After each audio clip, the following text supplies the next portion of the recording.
Good evening, everyone. We'd like to call the Planning Commission meeting to order at 6 o'clock. If we could please have roll call. Commissioner Slater? Present. Commissioner Scarborough Eckel? Present. Commissioner Santos? Vice Chairperson Ortiz? Present. Chairperson Franz? Present. Thank you. And if we would all stand for the Pledge of Allegiance, please, and Vice Chair Ortiz will lead us. Yes, if you guys can follow me.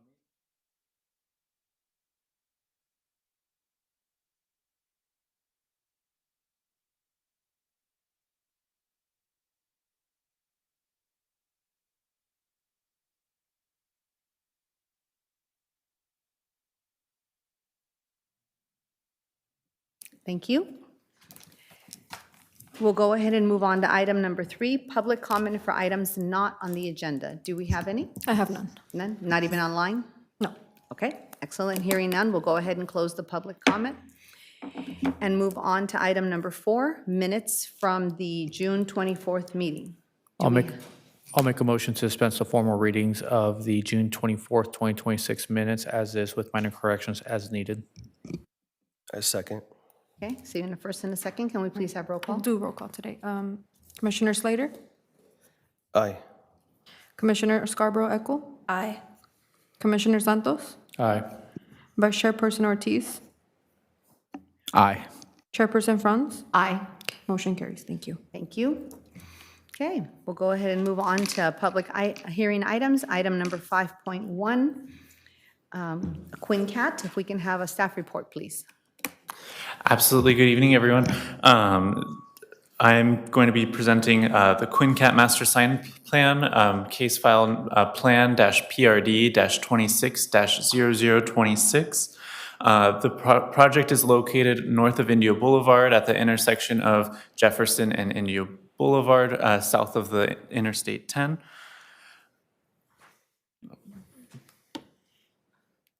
There we go. Just as some background, on July 10th, 2024, the Planning Commission conditionally approved the Planning Review Conditional Use Permit and Tentative Parcel Map, case number 23-03-25 for the Indio Gateway Project, which was approved through resolution number 2094 and 2085. On September 24th, 2025, the Planning Commission conditionally approved the request to modify the conditions of approval through resolution number 2120 and number 2124. Just as a side note, when this project when the conditions were revised, it was added, 2 conditions were added to each, or 1 condition was added to each resolution for the project to come back to the Planning Commission. This is not that item. It will come back sometime on or before September 24th, 2027. This is just the review for the signage. And then to continue on, the landscape plan was reviewed and approved by staff on February 17th, 2026, and the previous entitlements did not include signage. While there is a sign on the previously approved building elevations, the signs were not included on that approval. And then this is just an example of what was approved as part of the landscape plan. Case number ENG-PC-25-0111. This master sign plan requests to increase the maximum number of building-mounted signs from 1 per tenant to 1 per building elevation. This request also increases, or would increase, the maximum allowable building-mounted signage from 200 square feet to 400 square feet. And then this also requests to increase the maximum number of freestanding signs from 2 to a total of 3 freestanding signs. Sorry. Technical difficulties, I apologize. On screen, you'll see the building elevations with the proposed signage. And then this is just the signage that was proposed as part of the sign plan. We did review the signage proposed. It does comply with the proposed master sign plan. Now on screen, you'll see the 4 proposed primary ID signs. These signs also comply with the proposed master sign plan. The last exhibit is the building-mounted directional signs and addressing sign, as the signage also complies with the master sign plan. For some staff analysis, the project is consistent with the Indio General Plan 2040 and the Unified Development Code, and is subject to Planning Commission recommendation of approval and conditions of approval. The project integrates design standards outlined in Section 3.05.06 of the Unified Development Code for sign design standards, which is intended to provide flexibility for signage and encourage sign design creativity. While the number of signs permitted in the light industrial zone is exceeded, the Planning Commission has the discretion to approve the master sign plans that deviate from the city standards, so long as they are consistent with the outlined Section 3.05.06. Staff also has found that the project is categorically exempt from environmental review pursuant to Section 15311 of the California Environmental Quality Act, or CEQA, which covers accessory structures. The staff recommendation is to approve resolution number 2146, which would conditionally approve the planning review discretionary number plan-PRD-26-0026 as modified, and find that the project is categorically exempt from CEQA pursuant to Section 15311. And that concludes my presentation. Thank you. Do we have any questions of staff at this point? Anybody? I do. Can you go Yes. back to where it showed the picture of all the different signs? Yes, And the then- building mounted ones, or? No, the next, well, maybe, yeah, it doesn't really matter. Go to the one where it talks about how many signs, like 1 per tenant, 1 per building. Yes. Okay. So I know that QuinCat is probably going to be the biggest tenant in this building. Yes. So based on that, the signage looks, I think, good. But what happens if tenant subleases to 5 other companies? And now we have 1 per tenant to 1 per building.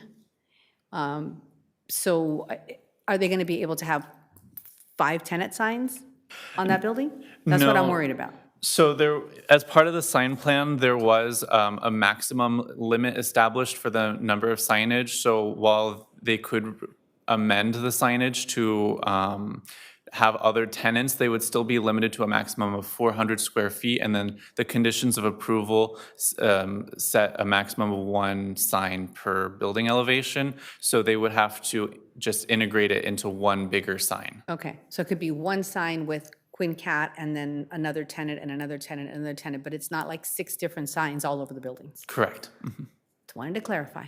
Okay. Any other questions? Just to touch on that, thank you for your presentation.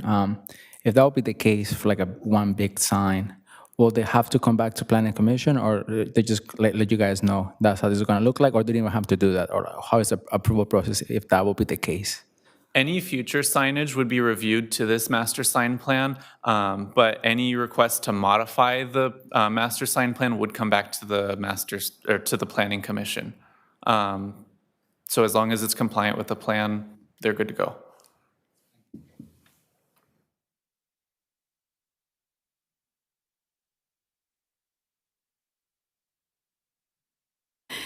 Okay, we'll go ahead, this being a public hearing item, we'll open up the public hearing. Do we have any requests to speak on this item? Please come up, sir. Peterson, I'm the Vice President of Quinn Company. And to your point, Quinn Company's been in business for 107 years, 4th generation. I've worked for the company for 37 years, and we don't sublease to anybody. They're all very purposeful buildings to support the industries that we support, you know, construction, material handling, rental equipment. And so we take our signage very personal. The ownership does, so does Caterpillar. And there's a huge process for us to even go through with Caterpillar to get these signs approved. And I'm looking forward your approvals, and so it's a beautiful building. We've been operating in Indio now for decades on another lease site that we developed, but we're really looking forward into moving into our new home here at that wonderful intersection of Indio and Jefferson Boulevard. So I can tell you, that fourth generation, the owner has 4 boys. There'll be no subleasing of that site. It'll be generational. It'll be in the family for another 50, 60, 70, 80, 100 years, who knows? Wonderful, thank you. Any other questions I could answer? You guys could? Nope. Any idea when you're going to be moving into the building? Yeah, we're looking for November, maybe September. Okay. Kind of stretching it out a little bit because we really want to be in September, but anything can happen, right? So Right. want to make sure that we are going to be in there this year. Absolutely. Excellent, thank you. We're looking forward to it. Right. Okay. Any other requests to speak? I have none. Okay, seeing none, we'll go ahead and close the public hearing on this item. Do we have any questions for staff or deliberations? Staff, go ahead. My question for staff would be, are we reviewing just specifically this Quinn Cat site, or are we making suggestions to recommend changes to the master sign plan? So the master sign plan is only for this site, for the Quinn Cat site. Perfect, okay, thank you. If I could just real quickly make a point, Commissioners. So as you know, this site is going to have multiple building pads. This is only for Quinn Cat this evening. So as the other buildings, as we hope, come in, they would have to meet the Unified Development Code. But this program is here tonight because they're asking for additional signs, additional sign area. But again, this is, I believe it's a 4-pad development. So they would need to meet the UDC for those future signs. Thank you. Any other questions, or do I have a motion? I'll make a motion to approve as provided by staff. I'll second. Okay, having a first and a second, can we have a vote, please? Yes. Commissioner Slater? Aye. Commissioner Scarborough Echo? Aye. Commissioner Santos? Aye. Vice Chairperson Ortiz? Chairperson Franz? Motion carries. Thank you. Thank you. Thank you. Okay, we will move on to item 5.2, public hearing regarding an ordinance adoption or change. If we could please have staff report. Thank you, Chair, members of the commission. This is going to be a 3-person presentation because there's been a lot of people that have worked on this, specifically our city attorney, Stephen Pacifico. We also have our code enforcement manager, Jason Anderson, here this evening as well. I wanted to start off by just introducing this item and giving a little bit of background. Currently in the city, we have been regulating events in residential zones using a temporary use permit. We do quite a few of them, especially during festival seasons. So in our temporary use section of our code, these are permits that are done at the director level, so that would be myself. They don't go to public hearings. Currently in our code, we also have, some standards, but not a lot. Specifically, it does talk about events, but not limited to sporting athletic events, street fairs, social events such as large weddings, picnics, firework displays, etc. So we use this section in our code, which is Chapter 6 for temporary use permits, and then specific uses are listed in Chapter 4. But tonight, we're proposing an amendment to the UDC, Unified Development Code, adding a new chapter, 4.28. In a moment, we're going to describe that chapter, that new chapter of the code, but essentially, it's going to be delineate new requirements. It's going to be a better framework for when these events come into the city, as far as different parameters, different development standards, et cetera. And so the goal really is to present tonight this ordinance that we have been working on for a while as a team, and to improve events that are occurring specifically in residential zones. And we have 5 zones. I just wanted to emphasize that. So with that in mind, I would like to pass the presentation over to Jason Anderson to also give some additional background on how currently those events are enforced. So, Jason Anderson. Perfect, thank you. Chairperson, Jason Anderson, Code Enforcement Manager, and I would like to, on behalf of Chief Tully, apologize for his absence. He wanted to be here tonight, but he has scheduling conflicts, so you are stuck with me presenting this item. Tonight is a amendment to the development code that regulates land use. And when we talk about land use issues on residential properties, and especially events at residential properties, they commingle with other sections of the code. So there's an underlaying of land use regulations, there is short-term rental regulations that go on top of that, and there's owner-occupied provisions of the code.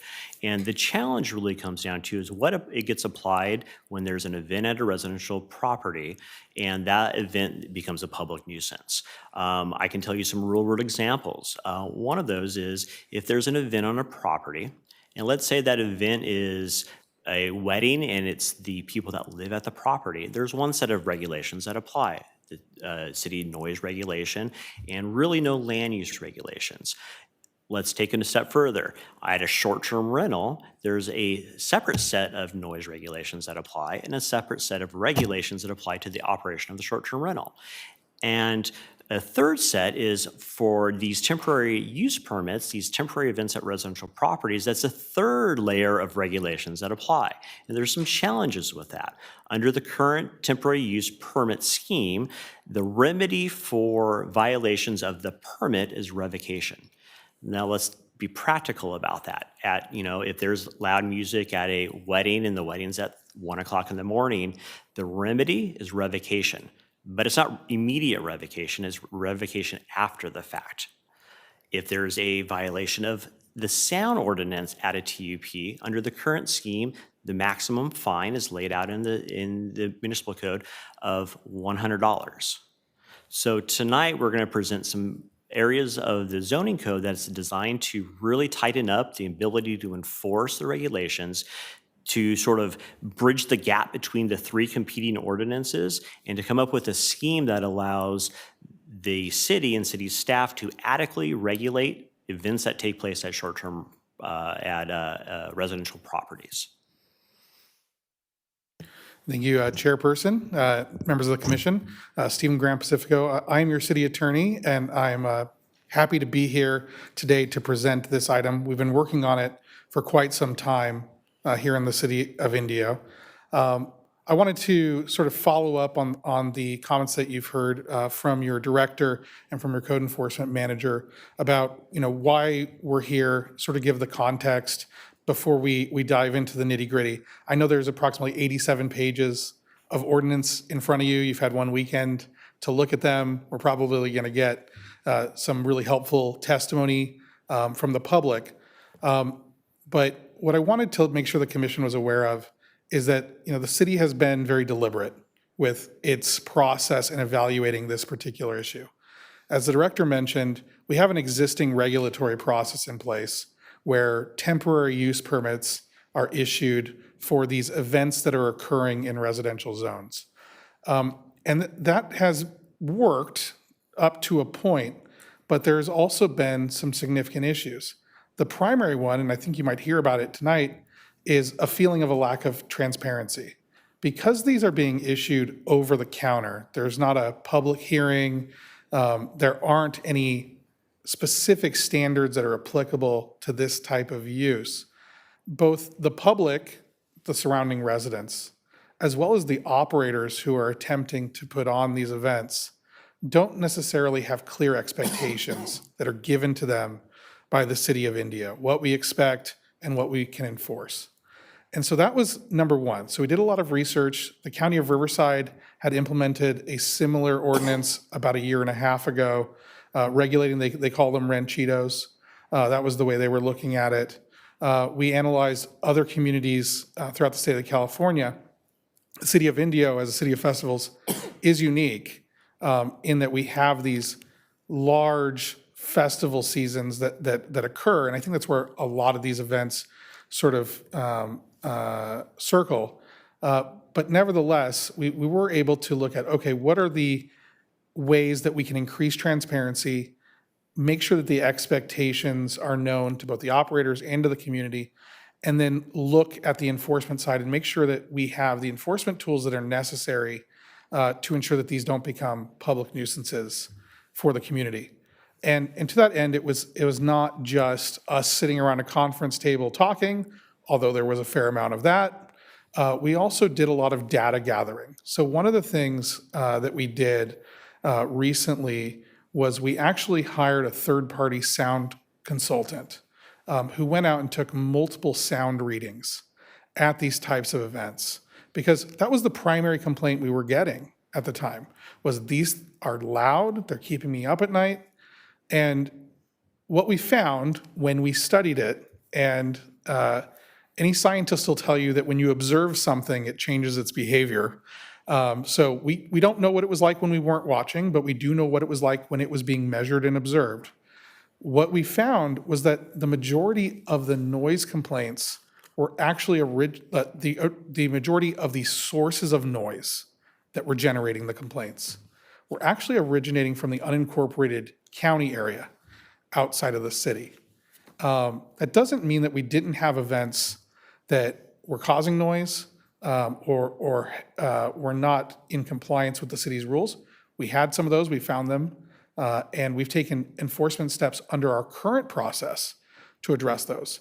One of those is a property that has a short-term rental permit that is currently in the revocation process. So we already had one hearing on that. It's been continued. There will be a follow-up hearing to finalize that in the near future. But we've worked with staff over the last year to gather that data, look at what the issues are, and then a lot of communication with code enforcement, especially during the last festival season. What were the issues that our residents and our staff were facing that they didn't feel that they had the necessary tools to enforce the city's ordinances? And what additional regulations would assist both the operators and the residents in continuing to live together here in the city of Indio? So that's the context we're in. That's obviously not the language of the ordinance. In terms of why you have 3 ordinances in front of you today, as the Planning Commission, you act as the planning agency for the city of Indio when it comes to land use matters.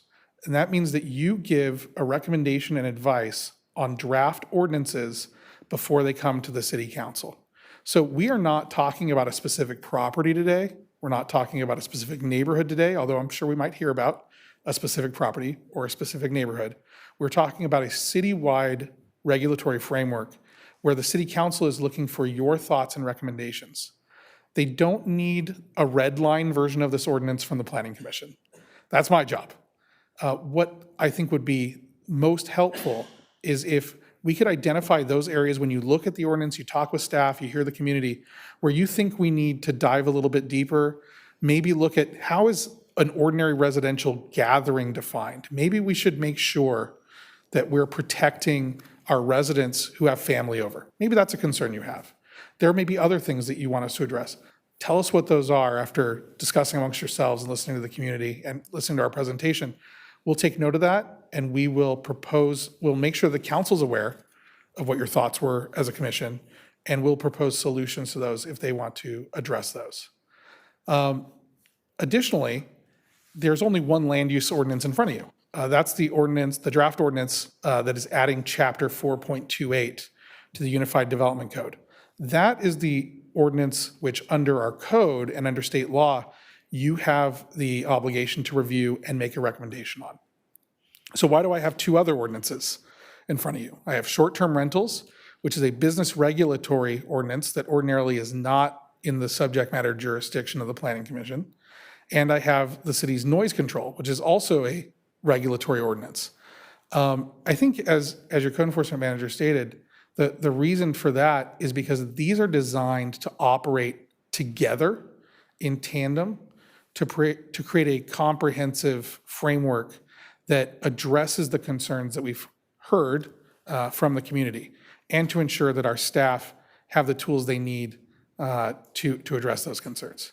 So I'm actually going to start with the 2 ordinances that are not land use. I'll start at the top, which is the noise ordinance.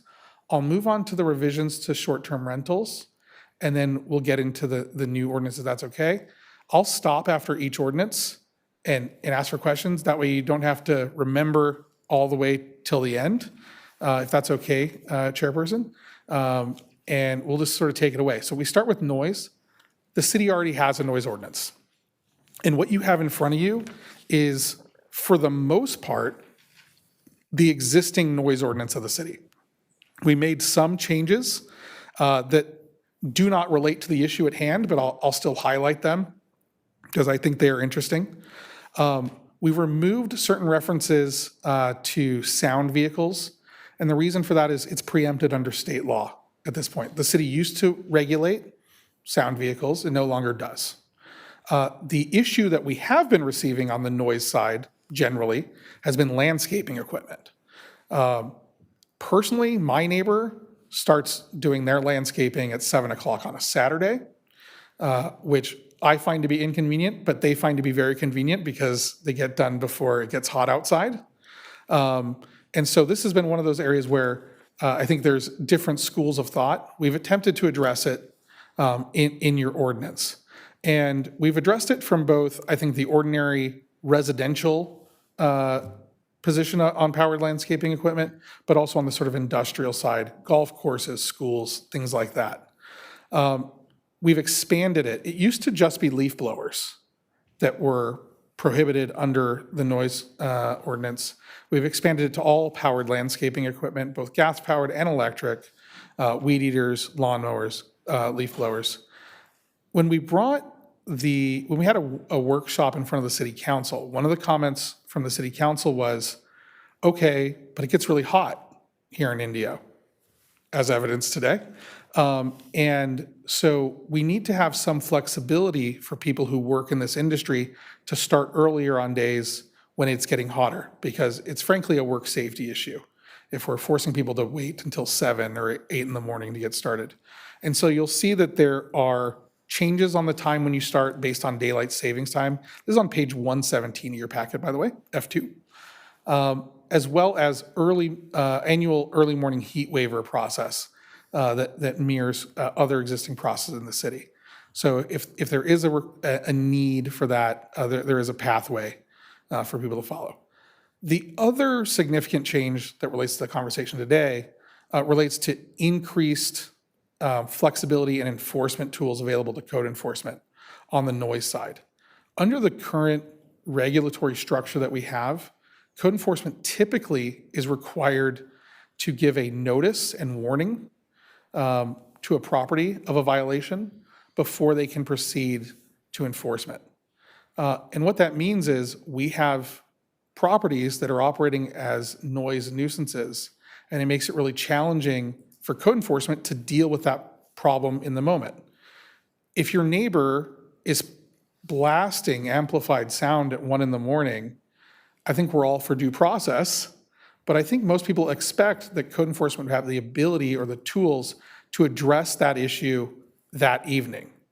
And so one of the things that we've included is while a warning is required to be given or attempted to be given, because people could just close the door and say, I can't hear you, right? There is the ability for code enforcement to engage in enforcement activities, particularly administrative fines, immediately that evening, if they're having difficulty with a property and they are not getting it resolved. And one of the things that we actually took from the city's regulatory process for the festivals is the concept of minute-based fines. So this is a process that we think will make sense in certain circumstances, particularly when you are having a large, rowdy, unruly party that is not being responsive to the city. There is this duration-based administrative fine on page 124 of your backup, subsection E, that allows the code officers to give a warning or reasonably attempt to give a warning. And then if they do not receive compliance, instead of a $100 fine and that's it, it's $100 per minute for the first violation, $200 per minute for the second violation, and $500 per minute for each additional. if we're looking at properties that are regulated under the new chapter 4.28, so these are the events in residential zones, there is the option for that fine to go up pretty significantly. And the thought process on that is if you are renting out a facility and you're bringing in $150,000 for that event, $100 may not mean much. And so code enforcement, based on the severity, the duration, the compliance, would like that additional ability to increase the durational fines. Finally, one of the other things we added, and this is on page 127 of your backup, is a private right of action. So we received a complaint from a gentleman who had a noise issue. It wasn't a party house or anything. I believe it was a pump, a water pump, that for a golf course, and by all accounts was loud for that individual and disturbing to him. And one of the issues that he was having was that he was attempting to enforce this at a private right of action, and the court didn't feel that he had that authority.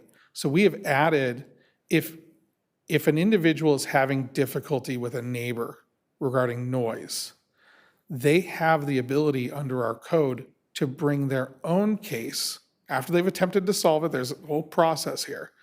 But it would allow these individuals to sort of, I don't want to say take the law into their own hands, that's not quite the way it is, but it would allow essentially a private nuisance action in this area to take place. Any questions on noise before I move on to STRs?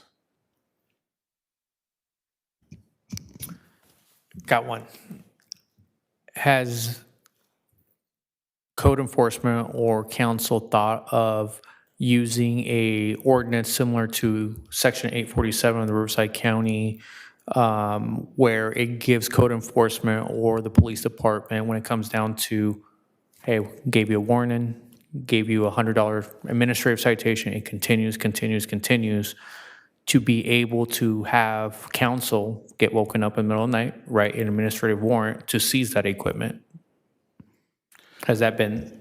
So if you look at page 122, and you look at subsection B, immediate abatement, if in the opinion of the enforcement officer, a violation of this chapter poses an immediate threat to public health and safety, the city may proceed with summary abatement without prior notice. And one of the ways that we might pursue that is through an abatement warrant process. So I don't think we have the exact language that the county is using, but we do have that tool available to us in the ordinance. Thank you. I have a question. Regarding noise complaints, specifically for residents of Indio that are being inconvenienced by noise coming from unincorporated county areas, when they make the calls to our code enforcement and they go out and determine that, hey, the sound's not coming from here, there's really not much we can do, our hands are tied, is it at all a possibility, or is IPD already reaching out to the county and just saying, hey, we're having these issues with a resident in unincorporated county? That actually happens quite a bit, and we do. We notify RSO dispatch, and they'll dispatch RSO deputies to those noise complaints. What we normally do on our typical responses, we'll respond to the location, we'll verify that there's noise or not noise. Our response is usually a two-man or two-person response, and we'll actually drive around trying to find the source of the music, even outside the boundaries of the city of Indio, locate it so we have accurate information to report to Riverside County. Perfect, thank you. I have one, Chair. Stephen, thank you for your presentation. Question, so for the fines, did you say that it's going to be, for the first time they're in violation of the ordinance, it's going to be $100 per minute, correct? So the base that's established in the ordinance is $100 per minute for a duration-based fine. That can be changed in the future by the council through resolution. Got it, okay. So who will determine the minutes? Will be the code enforcement, or how are we going to establish that? Like, will like an officer be there on site and kind of like start recording, like, oh, this is like your like final warning, and then the clock starts, or like how are we dealing with that like specific procedure? So that's a good question. I might turn it over to Jason to explain what his anticipated expectations and protocols will be. Thank you. That's a great question. We anticipate the enforcement mechanism to be, we're going to provide notice. We're going to give a reasonable opportunity to comply. So, you know, you got to go back and turn the stereo off. It'll give you 3 minutes to do that. After that, we're going to start the clock. Starting the clock is all recorded. We have it all on body camera. So we're going to sit there and we're going to wait this out for the duration until the sound is turned off. All right, thank you.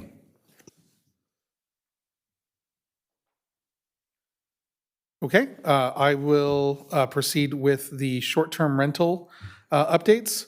So there are a lot of updates in the short-term rental ordinance that are the result of the Short-Term Rental Facilitator Act of 2025.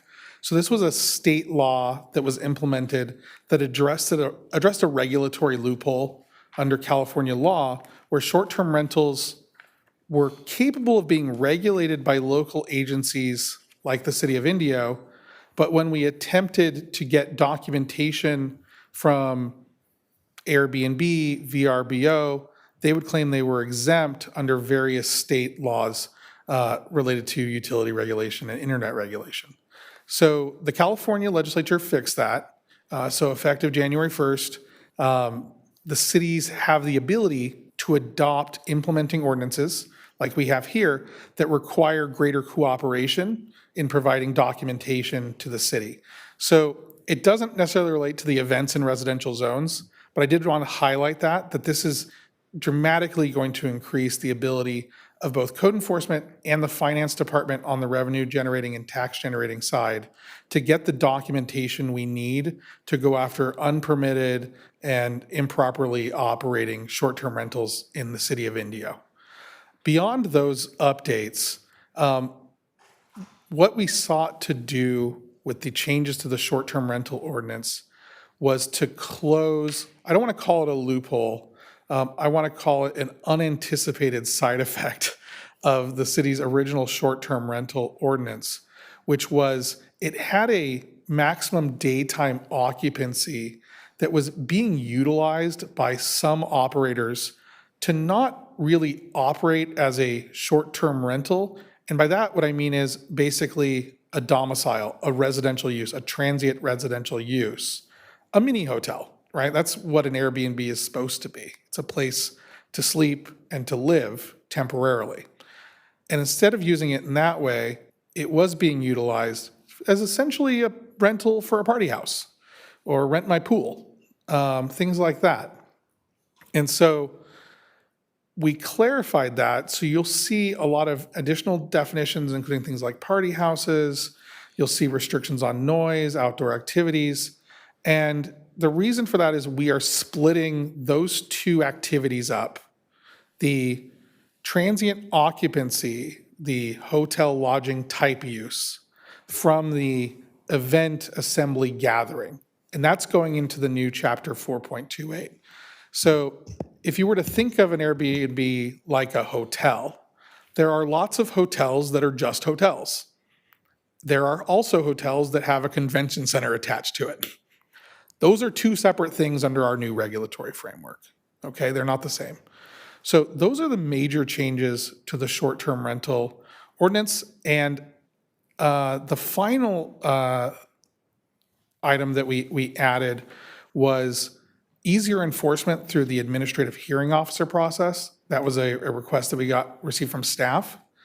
And a request that we've received from both staff and operators is an initial application process when you are in escrow or under contract to purchase a property.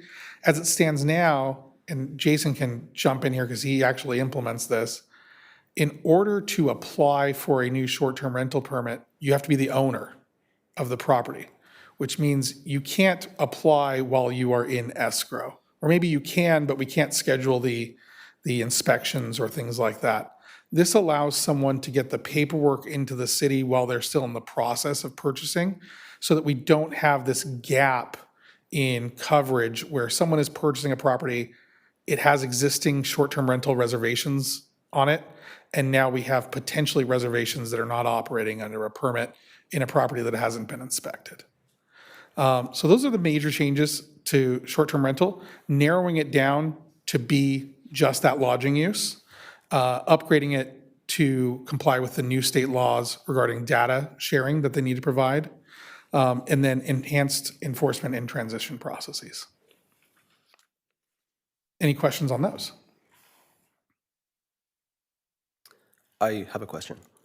I guess regarding an owner applying for permits to have short-term rentals, is there a limit to how many properties a single owner can own in the city of Indio while renting out their properties for short-term rentals? That's a really good question.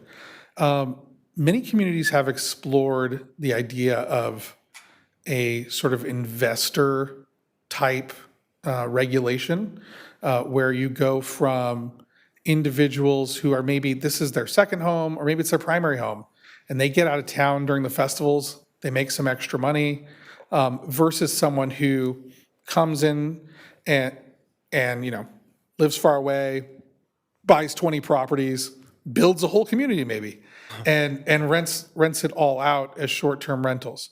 As it stands now, that's not something that I analyzed or brought up, but if that was a concern that the Planning Commission wanted us to note and include as part of our feedback to the council, that you're concerned about investor-level operators within the city, that's certainly something we could note.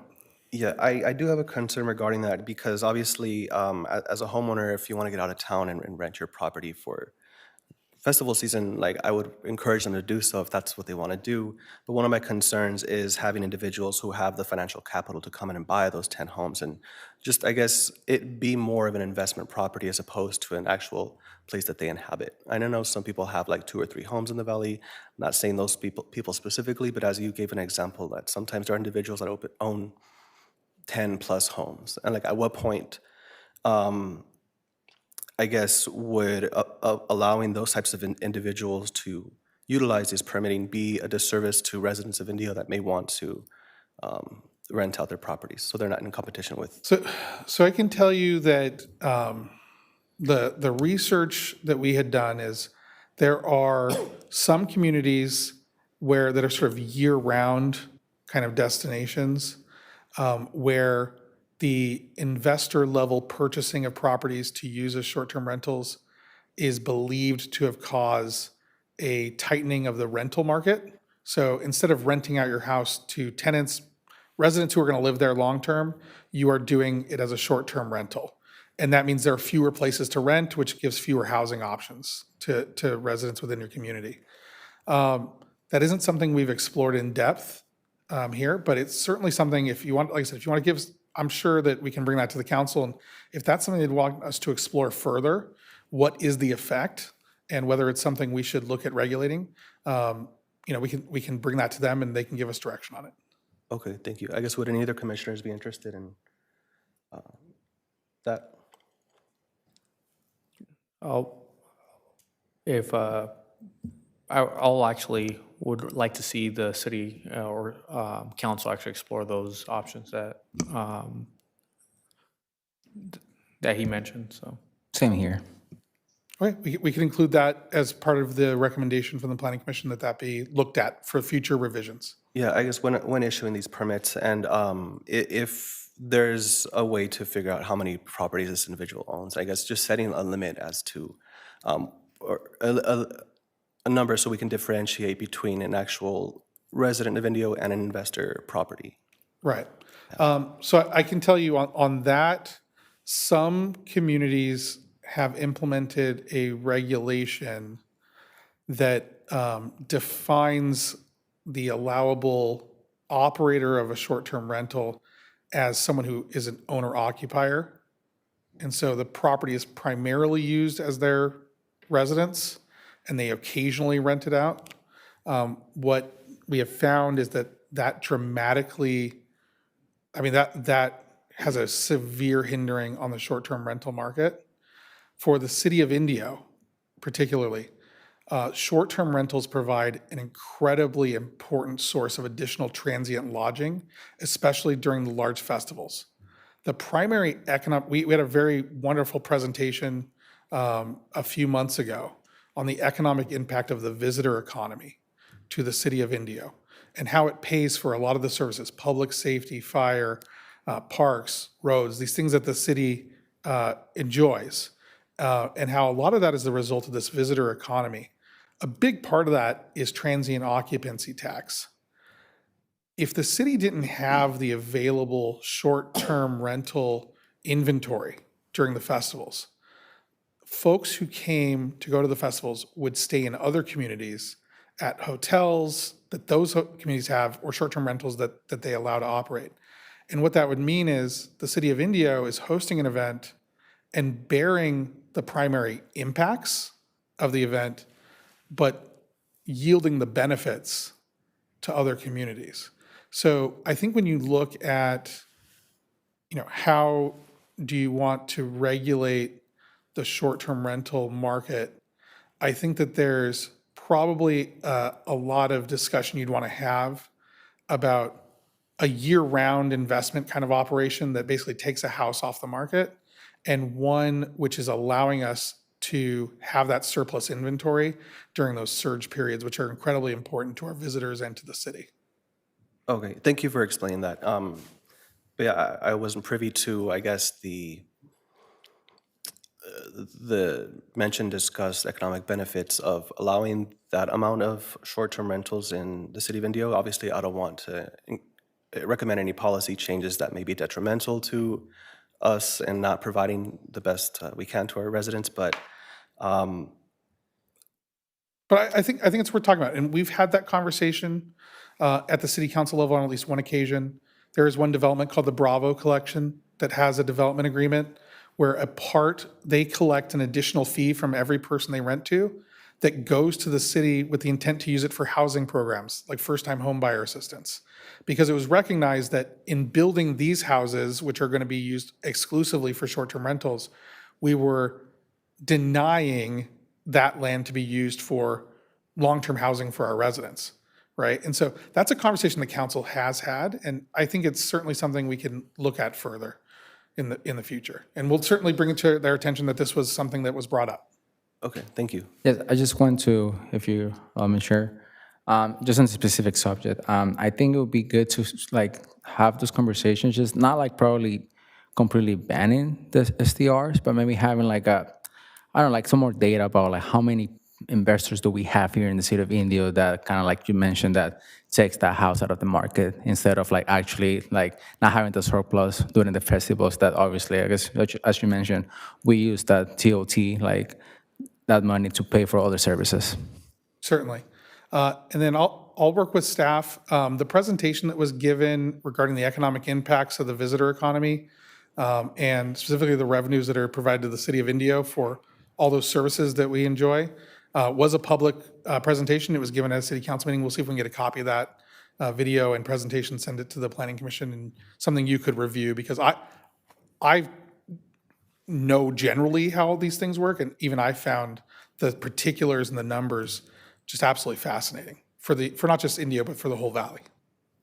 And then if I can, just to add to that, because I believe, and again, but when we're talking about investors, right, there's investors, like you mentioned, that don't live local full-time, right? But even people that are full-time residents here in the city of Indio, I still believe even if they rent their house once, twice, 3 times, 4 times, they're still an investor into the community, right? And so if we're able to define the level of investor when we get potentially data, I think that will be beneficial to be able to come out or make a decision at that point or recommendation. Because I believe, again, if we're looking just an investor, I just don't want to start looking at, well, this person owns 3 to 5 properties, 20, whatever it is. I think even if you own one house, you're technically still an investor. It's just what type of investor. We'll see what data we can pull out of the computer system. Perfect, thank you. Okay. All right, and so to the main event, the new ordinance, which adds chapter 4.28, regulation of event uses in residential zones.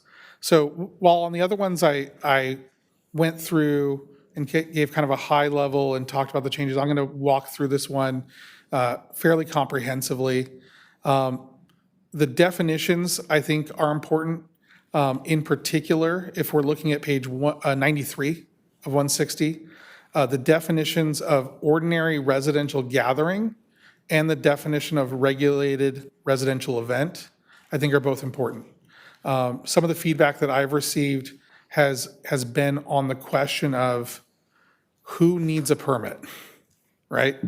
If I'm having my niece's birthday party at my house and all 100 of my closest relatives are coming, do I have to go and get a conditional use permit from the planning commission and pay the fee for that? Or am I exempt?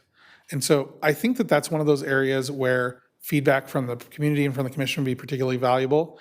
And we may need to wordsmith this a bit as it goes to the council to make sure we're landing on the right target there. Additionally, when it comes to, I'm looking at page 94 now, section 42803, applicability and exemptions. One of the things that's important is that we do have a transition period, and that's also addressed later in the ordinance. This is planned as drafted to go into effect on February 1st, 2027.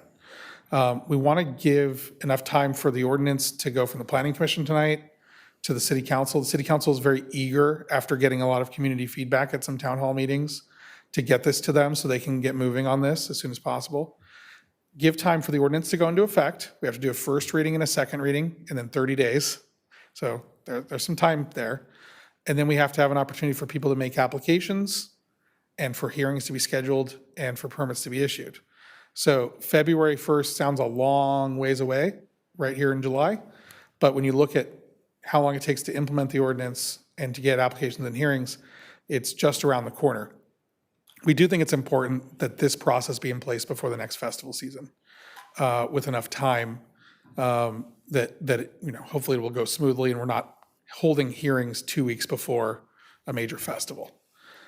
Additionally, in terms of a thing that I would note on page 95, again in section 42803, subsection D, minimum parcel size. We did recommend a minimum parcel size of 1 acre for these types of events in residential zones, because any smaller than that, you're looking at relatively small subdivisions where houses are always generally going to be right next to each other. 42804, this is the section that tells us what type of permit you need, how many people can come. There's a lot of text there. Some of the feedback that I received was, hey, Stephen, it would have been really great if you put together a chart that said, how big is my property, how many people are coming, and what do I need? That is fantastic feedback. I'm an attorney, and so I think like an attorney, I write like an attorney, and attorneys, everything is written down with headings and numbers. But that's not how normal people operate, and I'm sorry. So we're going to put together that before we go to the council, and we'll certainly send a copy to the commission if this goes forward with the recommendation. And I think that as we move forward towards implementing, it'll be really important for the public, operators, everyone to have a good understanding. And I think if you put this in a chart, it'll be much more clear. But the short version is there are 3 categories based on the size of the property. We had to figure out a way to differentiate between events where, I mean, if you put 100 people on a 1 acre property, that is very different than putting 100 people on a 5 acre property or a 10 acre property. You may not even know they're there on a 10 acre property if it's done correctly. And so the concerns and the needs for higher levels of regulation don't necessarily exist the larger the property gets. So we attempted to differentiate them based on size. So we have tier 1s, which are 1 acre to 2.5. We have tier 2, which are 2.5 to 5, and then we have tier 3, which is over 5. Each of those comes with an exempt threshold, which goes up the bigger the property gets. An AUP range, which is an administrative use permit. That's a permit issued by the community development director. And then a conditional use permit. So if you're looking at holding, for example, on the tier 1, if you are looking at holding large residential events with more than 100 attendees, you're going to need a conditional use permit for that property to be eligible for those types of events. That means coming to the Planning Commission, having a full public hearing, and having an opportunity to put those very specific conditions of approval in place. Even with the administrative use permit, you will see public process, conditions of approval. However, because there are going to be fewer events and they're going to be smaller in nature, our thought process was having that remain at the administrative level. 4.2805, that's on page 97, that includes all the just standard things that would be needed with an application. It also includes the findings that are needed for both the AUP and the CUP, including that the proposed event is incidental and subordinate to the primary residential use and will not convert the property into a de facto commercial event venue for the AUP. And then for the CUP, that the proposed event or assembly use is compatible with the residential character of the surrounding area. Conditions of approval, these are examples. They are not limiting. So these are suggestions on the types of things that you would want to see, but there could be more. So limitations on the number of events, limitations on the maximum of attendance. The attendance levels in the tiers, those are the maximum, or sorry, the minimums for each type of permit. But in going through this hearing process and avoiding a cookie cutter type situation, you're going to look at each property. What are the surrounding uses? What's the available parking? Where are they planning on having people gather? And you're going to be making decisions on, you know what, this one isn't going to really be able to accommodate 300 people. We're going to put a maximum attendance of 100 on that particular property. So that gives a lot of flexibility to both the applicants and to the Planning Commission to make sure that we are right-sizing each individual property. Under operational standards, you'll see that there's a requirement that they comply with all of the conditions of approval of the permit, of the chapter, and of the code in general. So I think that's really important because one of the questions that I had heard from the public was, well, they're going to be exempt from this section over here. No, they're not. They're going to be required to comply with the entire code just like everybody else. And in fact, a violation of somewhere else in the code would be a violation of their operating standards. There's hours of operation. These are recommendations that we came up with based on the feedback. We have language about noise and amplified sound.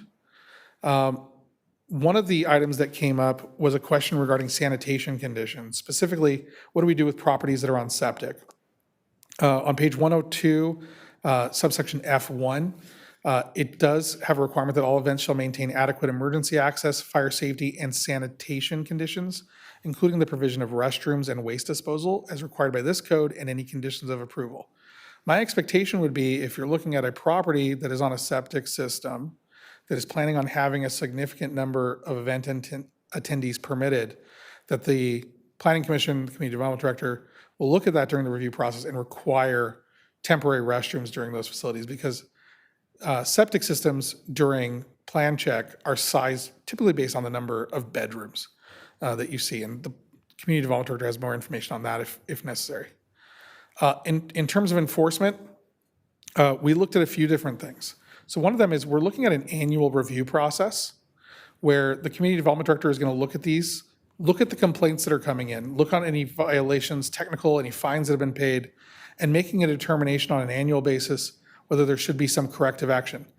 That can include modifications to the conditions of approval. That can include recommending it for revocation or modification of the permit in some other way. We do have those hearings going to a hearing officer so that we have that independent third party reviewing that, and we can have sort of expedited hearings on that. Additionally, if we have an immediate suspension or cessation, we do have an expedited hearing process specifically for those. We talk a lot about the effect on the community. That is incredibly important.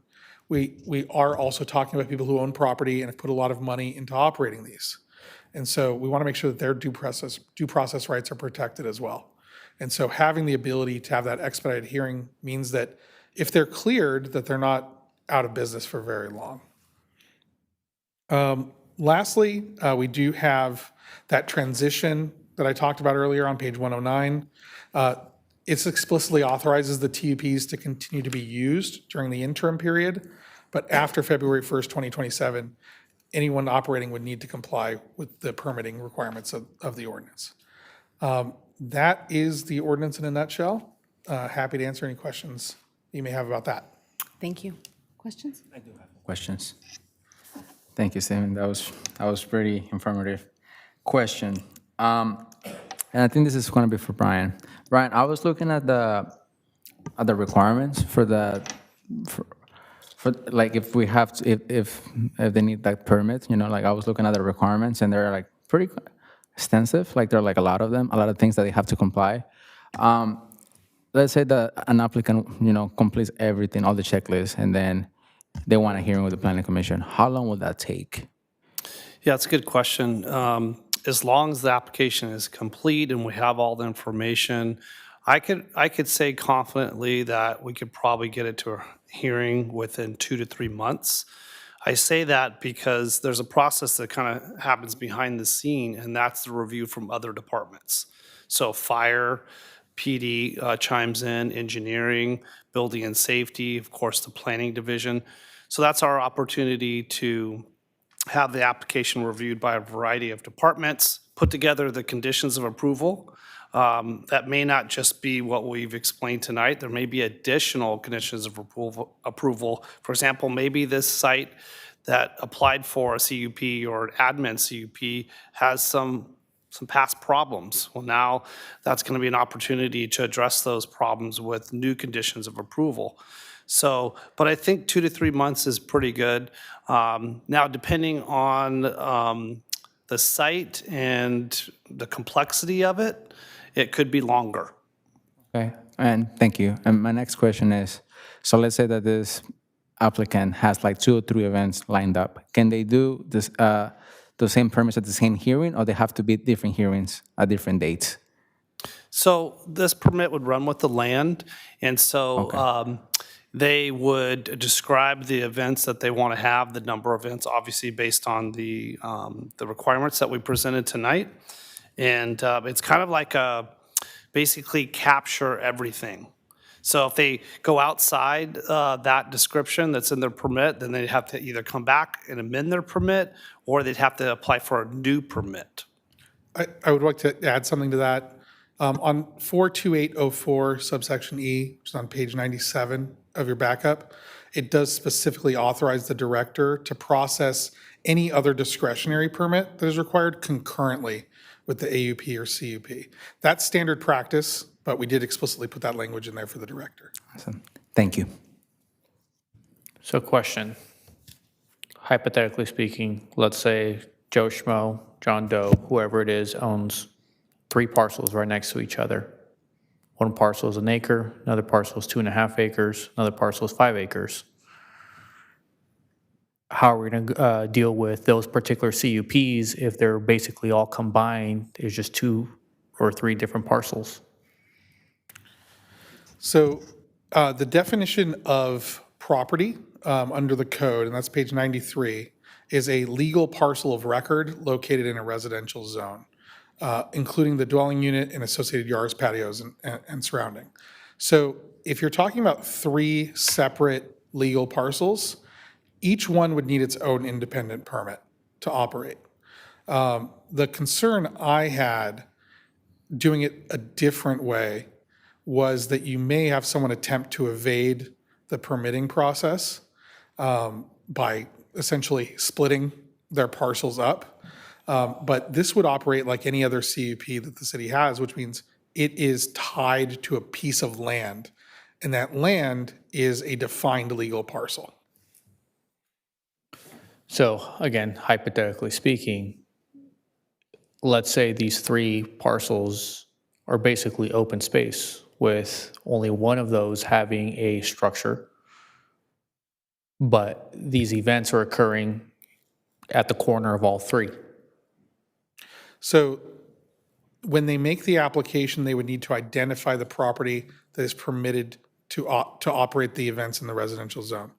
If you have a permit for parcel A, we'll call it, and people are spilling over onto parcel C, that activity on parcel C would be unpermitted. And that would be a violation of the chapter.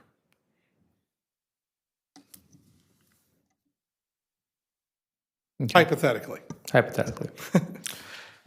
Well, adding to that, Stephen and Commissioner Santos, so if someone owned all 3 and they describe very clearly in their permit the activities that would be occurring on, let's say, 2 or 3 parcels that they own and control, We could do that under one permit, my understanding. Is that Right. correct? So what I would anticipate a likely scenario for that is parcel A is the one with the structures. Maybe they're going to use parcel C for parking, right? They would need to identify that on the application. That's one of the requirements of the application, is to identify specifically the property that is subject to the permit. So at that point, because of the sizing, if they were to identify all 3 parcels, and let's say it's total 6 acres, once they've been identified, would they be categorized as tier 3? Or would they be, one will be tier 1, the other one will be tier 2, and then the other one will be tier 3? So if they wanted to aggregate them, right, then the way it's written now and the way I would assume we would process it, and I would welcome feedback on this, but we would treat it as a tier 3.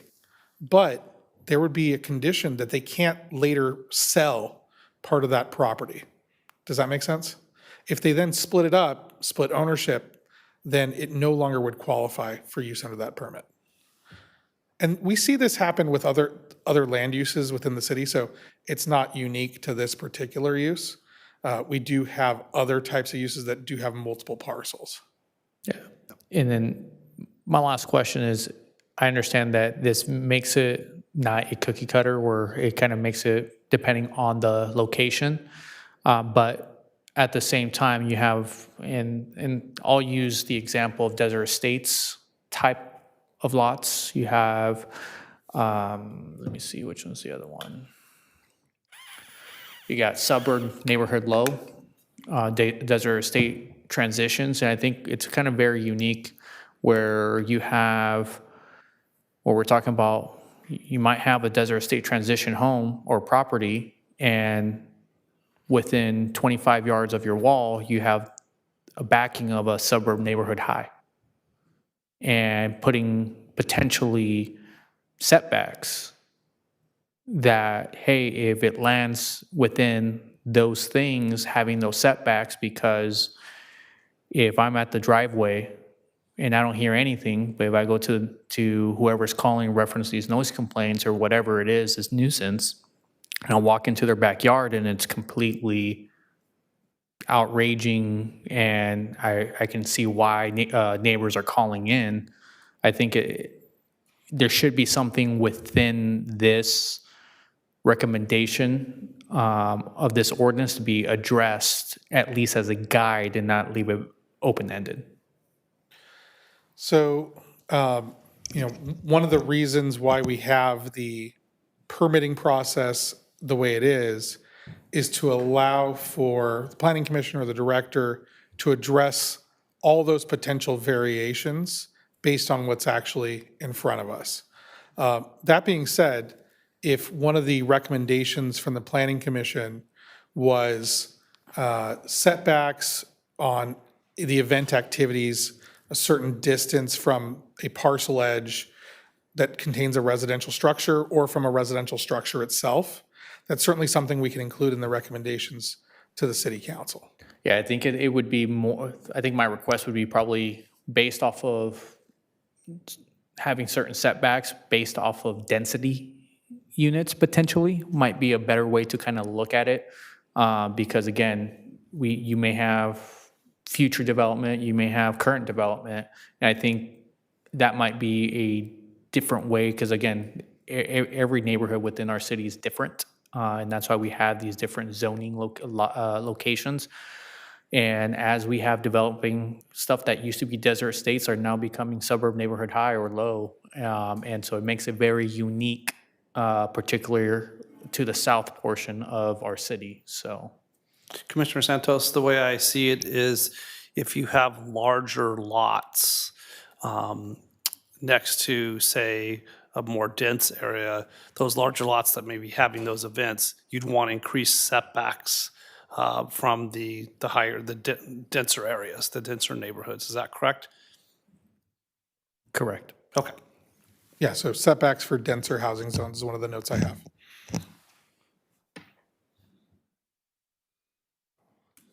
Thank you, Madam Chair. Okay, I'm known for having lots of questions, but I narrowed it down to 4 today, so I'm learning, I'm growing.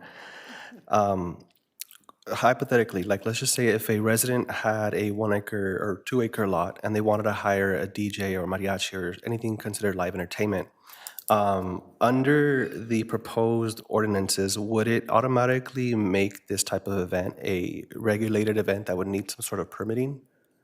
So that's a really good question, and I think this is one of those areas where we could tighten up the ordinance, right?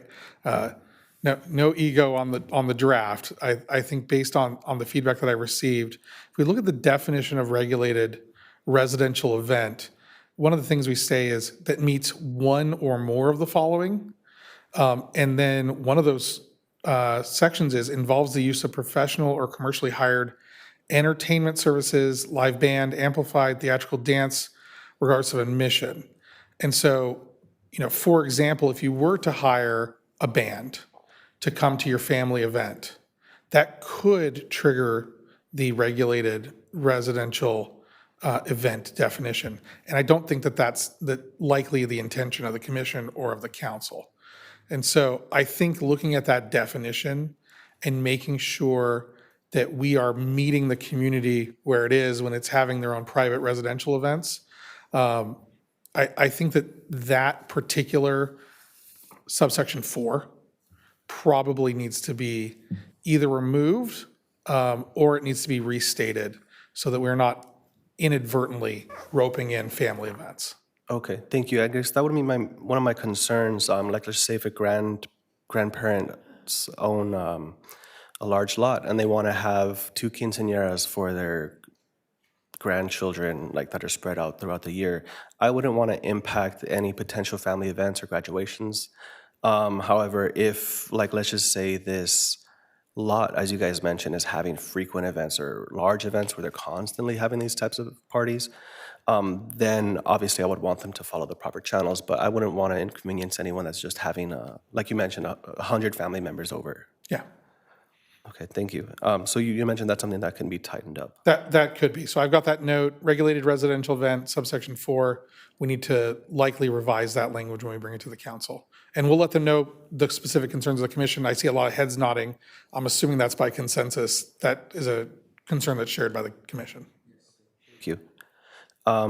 Now, for people that want to apply for events when they go to the city website or whatever, you mentioned earlier the possibility of having some sort of like box or some matrices that we can identify whether my event would require this permit. And speaking to you earlier, you mentioned that that's something that can be done. Can we recommend that when this item go to council, that something along those lines be implemented so that way the committee is aware? It will be included in the backup when this goes to the council, and we will specifically give the commission credit for recommending that. Okay, thank you. Commissioner Slater? Okay, I'm just kidding. we'll put that. No, I'm just messing with you. And my last question is two-part. And so will neighbors that may be impacted receive advance notice before a permitted event? So that way they're aware that they are aware these events are going to be taking place and can make accommodations, and also not call 911 and impact like city resources. If we look at page 100, under the standard conditions of approval, D1H, one of the review authorities' suggested conditions of approval is ongoing reporting or neighbor notification requirements. And so I think it's a good idea to maybe have that discussion on what the planning commission expects. We could do that now. Typically, I think we notify for most applications within 300 feet of an event. And so I think it wouldn't be unreasonable if you're going to have events exceeding a certain threshold in number of attendees or hours, that those notifications go to the neighbors within that same distance, and that it provide a contact number for the event so that, hey, turn it down, you keep me up, and the non-emergency contact line for Indio PD. Because we want to make sure people know where to call. Posting to Facebook, Nextdoor, we don't monitor those. Giving a call to Indio PD so that we can keep a log of it, can investigate it. That's really helpful on the enforcement side. Perfect, thank you. So if the commission were to recommend approval tonight and council were to adopt the ordinance, has the city thought about metrics that it'll use to determine whether this is successful or not yet? So that's a really good question. I can tell you that when this went to the city council just for the workshop, and again, they were just talking in generalities because we wanted to make sure that we brought something to the planning commission that generally fit the expectations of the council and the community that participated in that workshop. One of the things that the mayor was very clear on, and you'll actually see it in the ordinance itself, is an annual review. So I believe that it's in, if I remember the wording of the ordinance correctly, I don't have the section in front of me on this one. I believe it's in August or September of 2027 that they wanted to have a report back on how well it was going. How many permits have we issued? How many complaints have we gotten? Do we need to look at the ordinance again? I think for something like this where we're kind of breaking new ground, having those individual permits reviewed annually and then having the ordinance reviewed annually until we think we've got it right is going to be a critical step. And so they will be getting a report back in late summer 2027, which should be after the initial permits have issued and after the festival season. We should know, is this working or do we need to make some changes? And again, because we're amending this chapter, it would come to the Planning Commission first. So you would also get a copy of that report. Thank you. That was going to be my request, that we also get that information on an annual basis so we know how this is working. Or I'll include that in the recommendation and we'll make that change to the ordinance so it goes to both Planning Commission and to the council. Okay, so I have just a couple little ones. You guys took a couple of mine, so thank you. The 40-person threshold for Tier 1 seems a little low, especially because we're including vendors in this.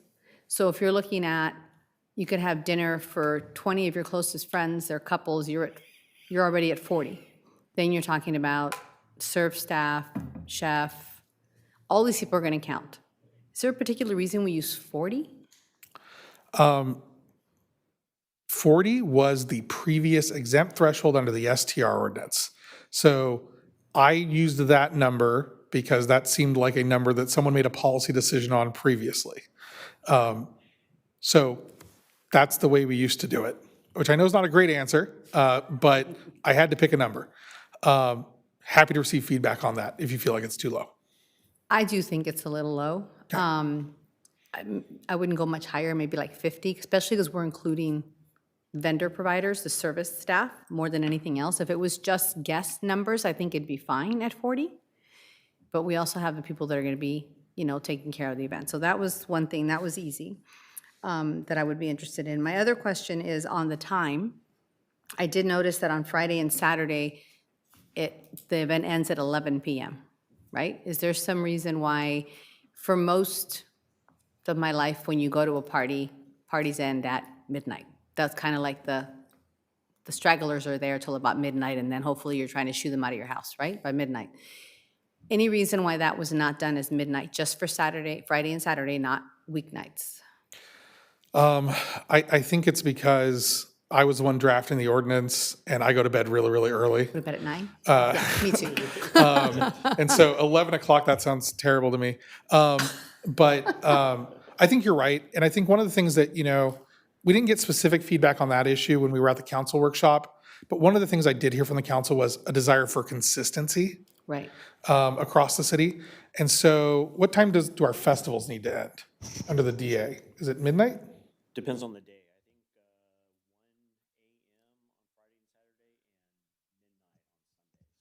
Okay, so that's for the festivals, which admittedly, these are not festivals. Correct. Right? And so I think that may be something we can look at.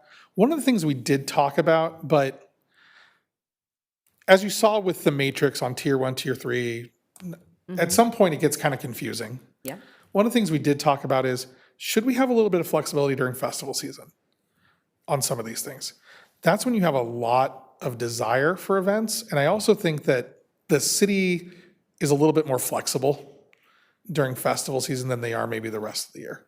So that was some of the feedback on the time periods. If I leave it to the commission. If you want to recommend a different time for Friday, Saturday, for the rest of the week, I can tell you that feedback we've gotten from residents is, 11 o'clock, that's way too late. Feedback we've gotten from vendors is weddings want to go till midnight. Yeah. I mean, personally, I think Friday, Saturday, midnight would be okay, not a weekday. I don't like the idea of making it different during festivals, just because I think it's one more thing that gets confusing for people. What's the rule? Is this considered festival season? Is it not considered festival season? Then we have a whole nother conversation. So that's just my thought on that. That's where we ended up on as well, which is why we didn't recommend it. But I just wanted to make sure Yeah. the commission knew that was something we analyzed. And I did want to bring up that I also have concerns for family gatherings that Commissioner Slater brought up, so I want to make sure that that's something that is discussed. I think maybe just to make sure that we really land that one, I think we need to add a definition of family gathering or something like that, and really expressly state the policy intent and definition so that, enforcement staff and the community understand that Right. we want our families getting together in the city of Indio. We don't want to discourage that in any kind of way. So I'm hearing loud and clear from the commission, make that explicit. And, I was thinking of amending that subsection 4, but I may just add a very explicit definition Very defined. and in addition to the exception that makes that really clear. Perfect. My last question is, and I think Jason will like this one. This is going to create more oversight, and it's going to, if it's going to be enforced properly, we need to have the staff to do that. So I'm assuming that somewhere along the line here soon, there will be some evaluation as to how this is going to impact staff and whether we're going to be able to do that. So one of my questions, Jason, is I'm not sure what it is today, the rule. Is code enforcement going to be out in the community 7 days a week? Or is this going to be something where they're only going to go out on weekends when there is a complaint and then somebody is called in? Sorry about that. We currently have staff that work evenings on Wednesday, Thursday, Friday, and Saturday. And if events are scheduled to take place on other days, we staff those events on an overtime basis. Okay, So typically, right now, all events are at least staffed. okay. Just wanted to make sure. I think you guys got the rest of them. You said you had a couple more? Yes, I do. Thank you. Thank you, Chairwoman. I do want to emphasize the points that Commissioner Slater, the Chairwoman France said. I think we need to define what family, we all have here big families, and then, we don't want to prevent family gatherings here in the city of Indio. I don't think that's the intent of this ordinance, right? And then I also agree with Chairwoman France. I think Friday, Saturdays, 12 a.m., midnight, I think is a good time. Because at 11 p.m., it could be a little bit, a little too soon for some people. So I think 12 is the sweet spot. With that being said, I do have another question. I think this is for Brian.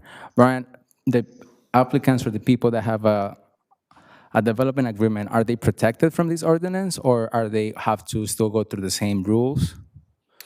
I think usually in these instances for CUP and admin CUP, these are not going to usually be properties that have development agreements, but if they do, we certainly would work with the city attorney's office and make sure that we're addressing both the requirements of the DA as well as any CUP or admin CUP. But generally speaking, these properties are usually not going to have a DA.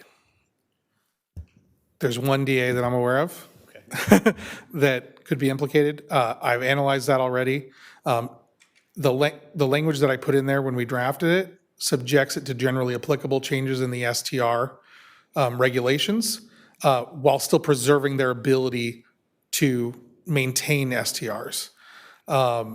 It does not address events.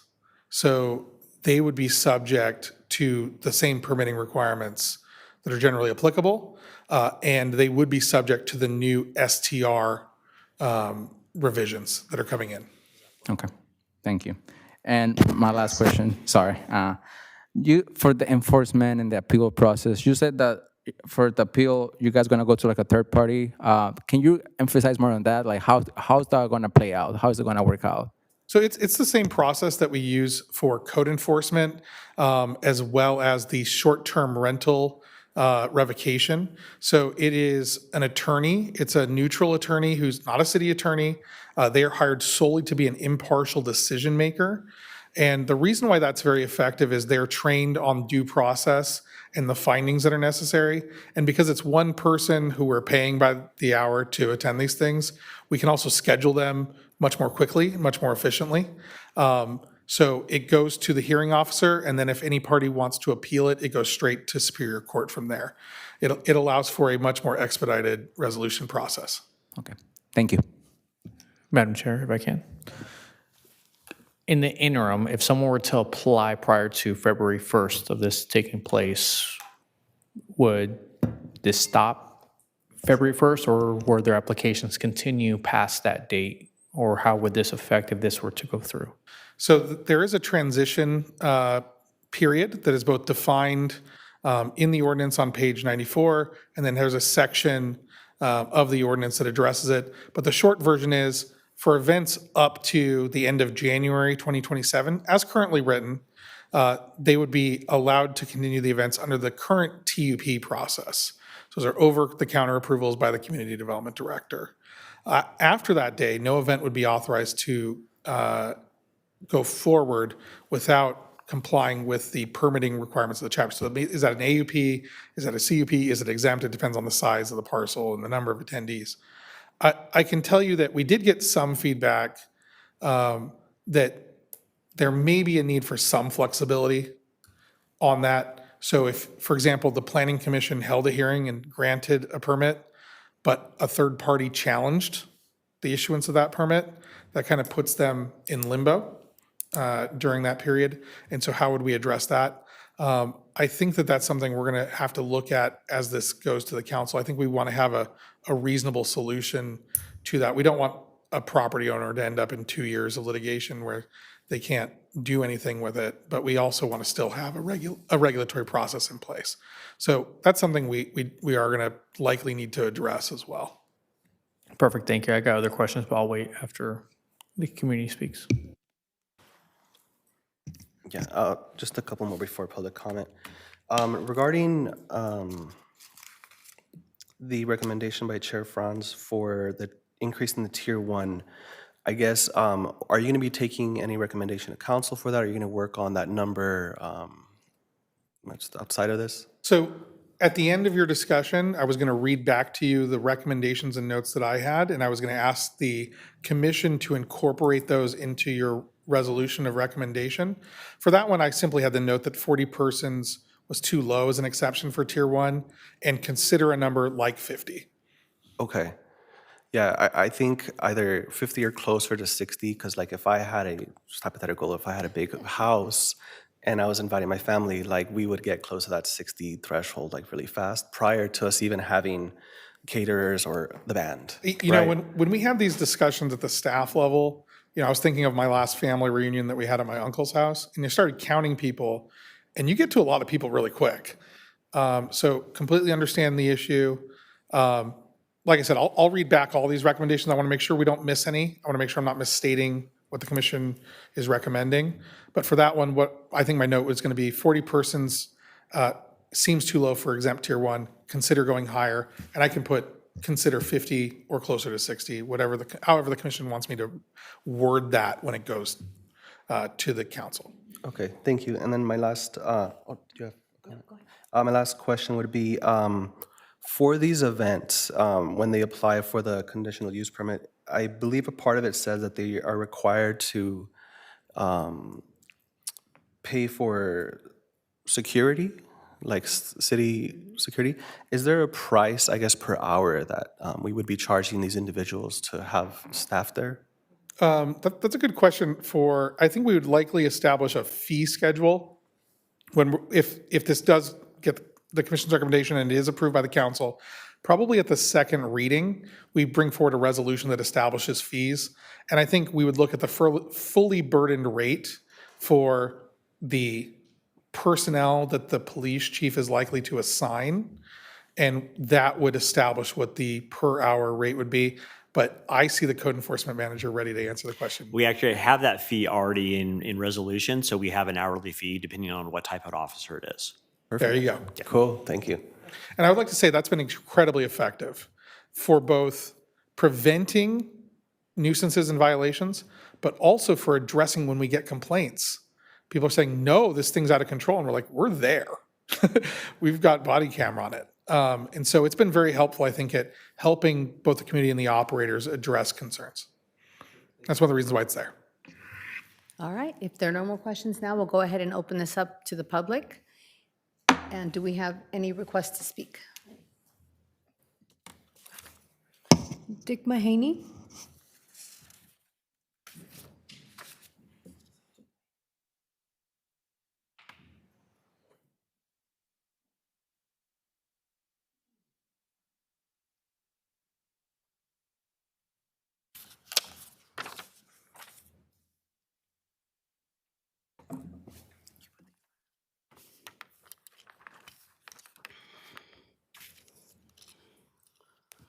Good evening, Planning Commission and city staff.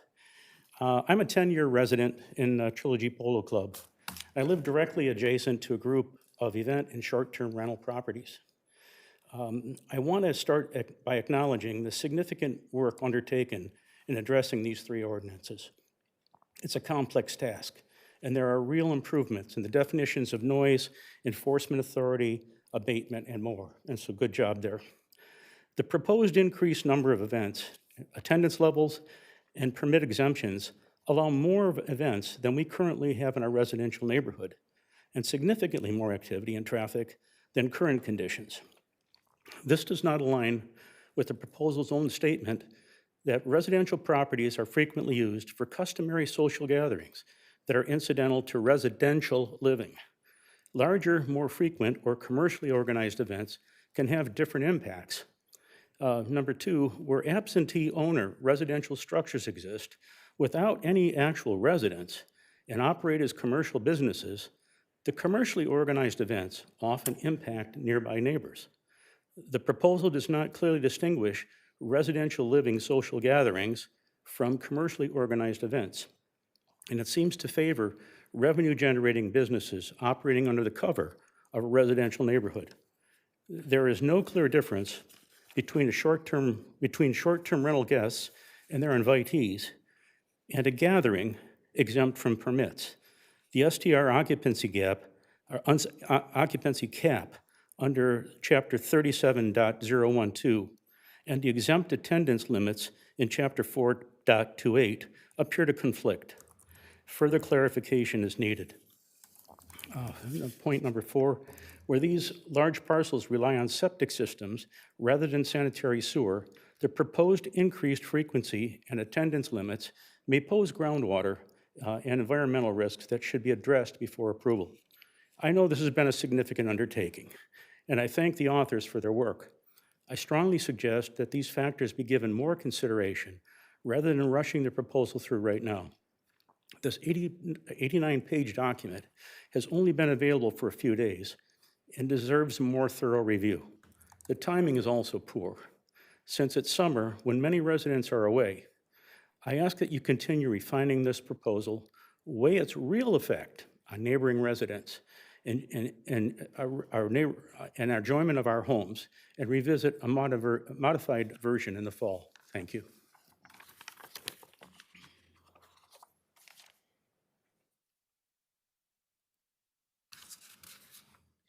Mike Wells?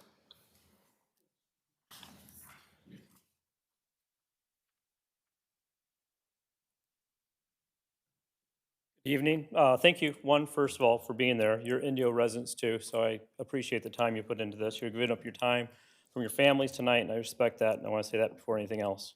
My name is Mike Wales. I'm a resident of the city of Indio. My wife has taught at Desert Sands Unified for 34 years, so you may recognize the last name if your kids went to Van Buren, Johnson, or Monroe, or maybe you guys did. Thank you for the thoughtful questions today. They were very good. You definitely highlighted some of the gaps that we've identified in the short period that we have. I sent planning you all a long written statement today. It's long because there's a lot to say. Please read it yourself. Look at it as if you were the family next door. Really, all this stuff is not about families next door. If you're next to me, you're having 60 people, hopefully you invite me over. Not having an issue with that. It's the commercial operation disguised as a residence. Ask the hard questions and push on it. Read the many other statements. Remember, this issue in front of you is not, again, due to the families. It's due to the commercial operations. I spent weeks on this, nights, weekends, time that should have been gone to my family and my own work. I made calls, sent emails, read old agreements, requested records via public information requests, with sometimes limited success. Attended city council meetings, chased down different agencies and multiple agencies just to get straight answers. The noise study that Stephen referenced was denied. I was not able to see that. So we are skeptical, we are skeptical due to many of these issues. It's kind of a little of a joke here. Asking a government agency for a straight answer is somewhat like asking a cat to fetch. Technically possible, deeply against its nature, and they usually just stare at you, which quite frankly has been our experience for the last 4 or 5 years. Mixed messages from what I've heard tonight versus what I hear from other staff members. So it's time that goes back to, we're not getting back, I'm not a lawyer, I'm not a city staff, I'm just a resident trying to get tired of nothing changing. One of the things I haven't ever heard of is, oh, that's a good question, which you recommended to them quite a few times tonight. They've never asked that, never said that to any of us. If anything, it's why are you asking the questions? So here's the thing, this does not happen fast. We don't need to do it tonight. This problem has gone on for almost 10 years. A few more weeks or a month to get the facts straight isn't gonna hurt anyone. Rushing it tonight won't fix 10 years of problems, it'll just lock in whatever's missing from this draft. Our recommendation is don't recommend it to council. Let's get it right at this level. Let's ask more questions, let's fine tune it, because it's gonna get rushed otherwise. Residents weren't asked for impact. We have a lot of good questions because we have first-hand experience. We should have been counted for something. We've been ignored. It was not an inclusive process. Second, the hearing in the middle of the summer is suspect at best. We all know for locals, no one's here in July. We're getting ready to go back to school. And the septic issue, by the way, only came up because of my questions this week and chasing down. The city a week ago said it was not their responsibility, only after I had contacted multiple agencies and they all pointed back to the city manager yesterday, say, oh, oops, it is our responsibility. So I'd ask, please don't take it, go back. We are very appreciative for code enforcement and the police that what they've been doing. They've been doing a fantastic job.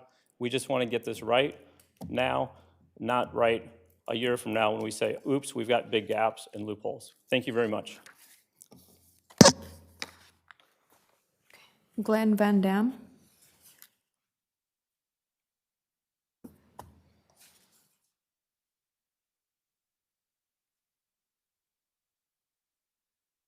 Hi, Chairperson Franz and Commissioners, I appreciate your time, and Advocate Pacifico, I appreciate some of your comments as well.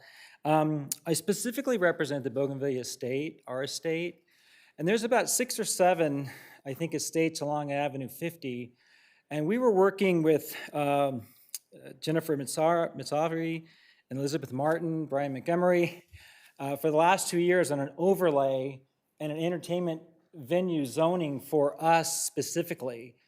And it's just, they said September, call us back, and all of a sudden we found out yesterday that we're here tonight. We didn't know anything about this whole new proposal.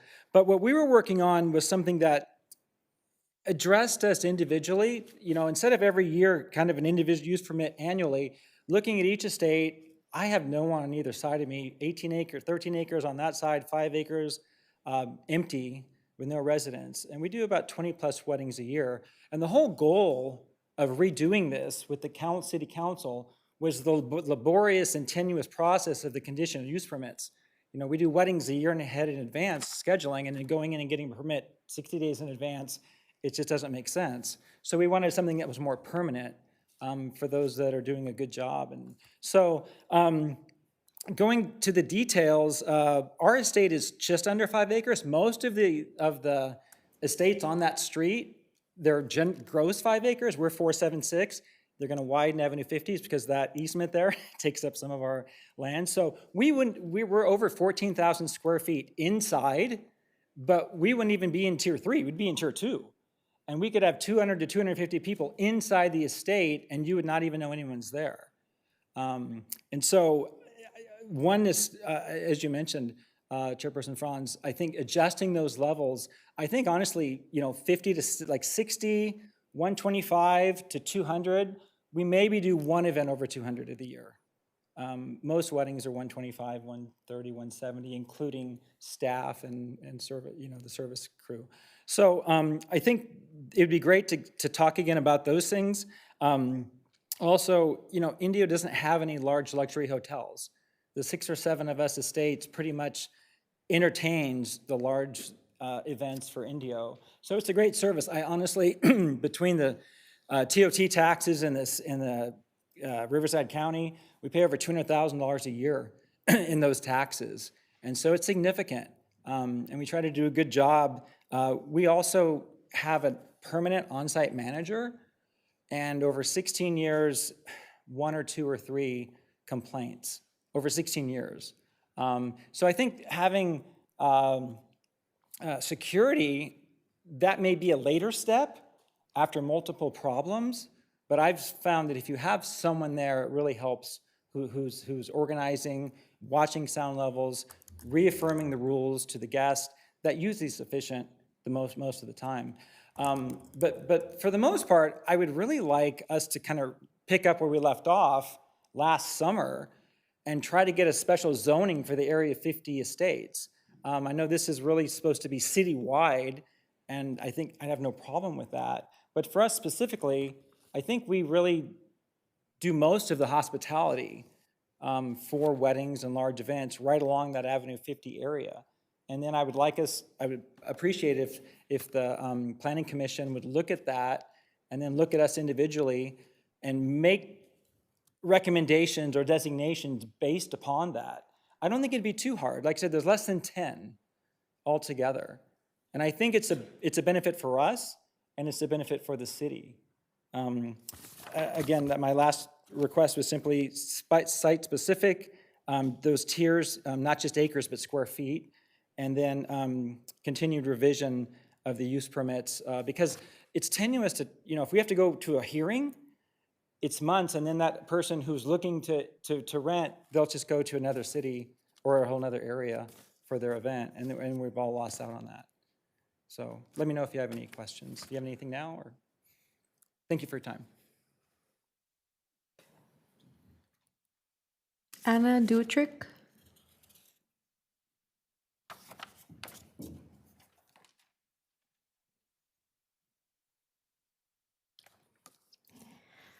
Good evening, commissioners. Good evening, city staff. Thank you so much for all your hard work. I am a local resident. I live here in Indio. I'm raising a family here in Indio. I live in a community where there's quite a few vacation rentals because we're very close to the polo grounds. So I know what it is like to be a resident and live next to them. And by the way, I've been in Coachella Valley for many years. I also live in other communities where they're there. And I can tell you that when things are done proper, there is this can be done, and what it does for this community. I've seen how Indio has changed the last 7 years. I'm just so proud. Every time I drive around the city streets, I see the changes you guys been doing, or the city been doing, and it just blows my mind. So to disclose, I do operate largest vacation rental company in Coachella Valley. We've grown organically, and I also on the other side of the fence where I see over the years how much things have changed in Coachella Valley, because we are Coachella Valley wide, how ordinances have changed. Yes, I've been part of the rancho movement in the county. I'm actually one of the only person selected in the desert when the ordinance, the short-term rental ordinance was drafted. I was invited by the county to be present part of that. So I have quite a bit of knowledge. What I wanted to mention about this, what I'm hearing from everybody that just spoke already, you guys are not ready to vote on this. Here's the reasons how I see it. Aside from the people that spoke, notification. I did not get any letter that this is happening. I found out last night, and honestly, by the grade of wine, everybody that I spoke, nobody know about this. Secondly, this document came out a couple of days ago. As I said, to read the entire 100 pages from last night, unfortunately, I have a family, I have a business, I have things to attend. I was not even able to, and I have all the motivation. Notification is compulsory. Secondly is, as you're discussing and having these great questions, there is already signals that things need to be edited and notified and changed according to the questions. So many more reasons. I'm going to stop listing them, but how I see it is this is not ready for a vote. I think more community engagement is needed. I do agree residents, but also short-term rental owner. I don't know a single short-term rental owner yet that knew about this tonight, just so you know. So I don't think this is the time to do that with enough notification and people being involved. Thank you so much for your time. Appreciate you. Jackie Lopez.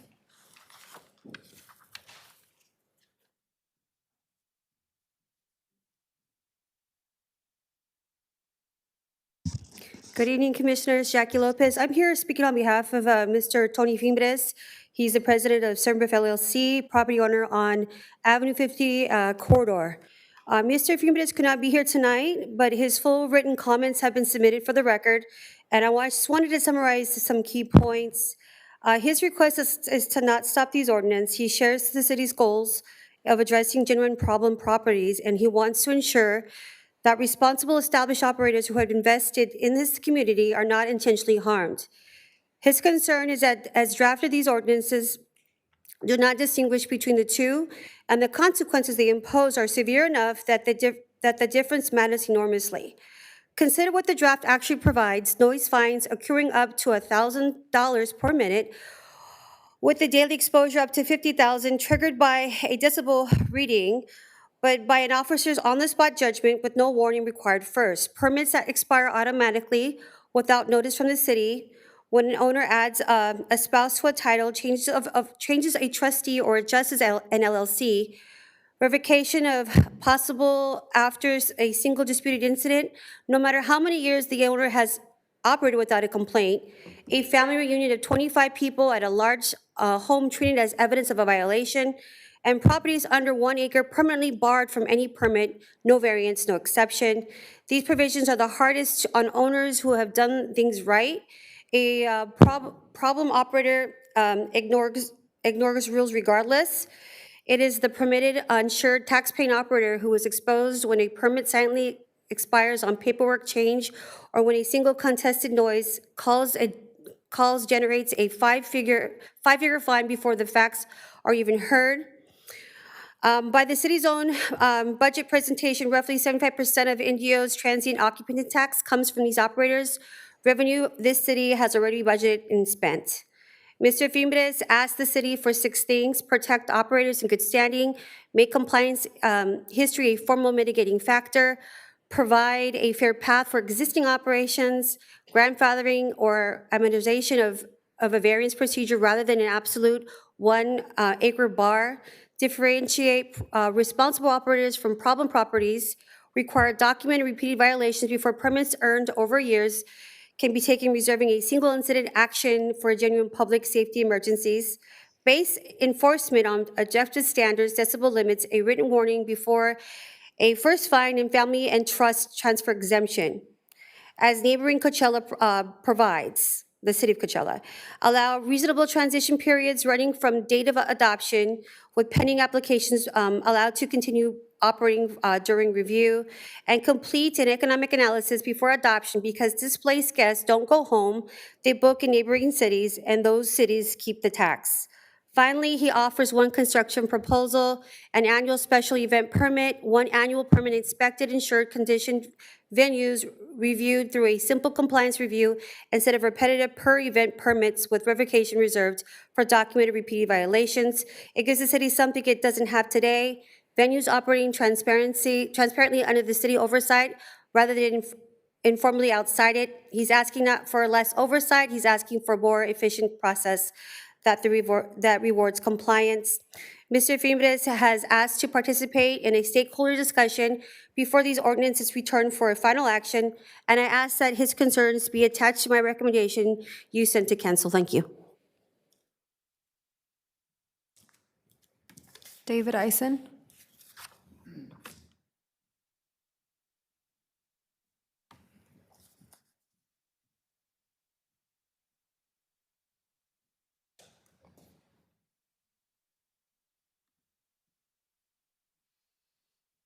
Hi, Dave Eisen. Thanks for having me. I'm with Local Concierge Desert Rodeo. Small business operator. We have STR event locations here in Indio and the Valley. I grew up here, have my family here. It is hot, but some of us still stick around and love being here. But the idea behind what you guys are trying to do is great. We want to make sure that we have a good process to make sure that the operators that are doing a good job, which I am, never had a violation or business is growing. Something is very unique about the city of Indio where you guys are drawing so many different people year round, not just during the festival season, but our houses are booked, the events are coming, but it's hard to throw an event in the city, so they go to other locations, such as I have homes in unincorporated Riverside County. And we need to make it a little bit easier because Indio, I have multiple properties here. They're beautiful. They're very close to the festival area, but that's not the only reason I'm here. I think everybody's made a really good point. I think the good operators, you don't know me because I'm a good operator, and neither does code enforcement because I'm a good operator.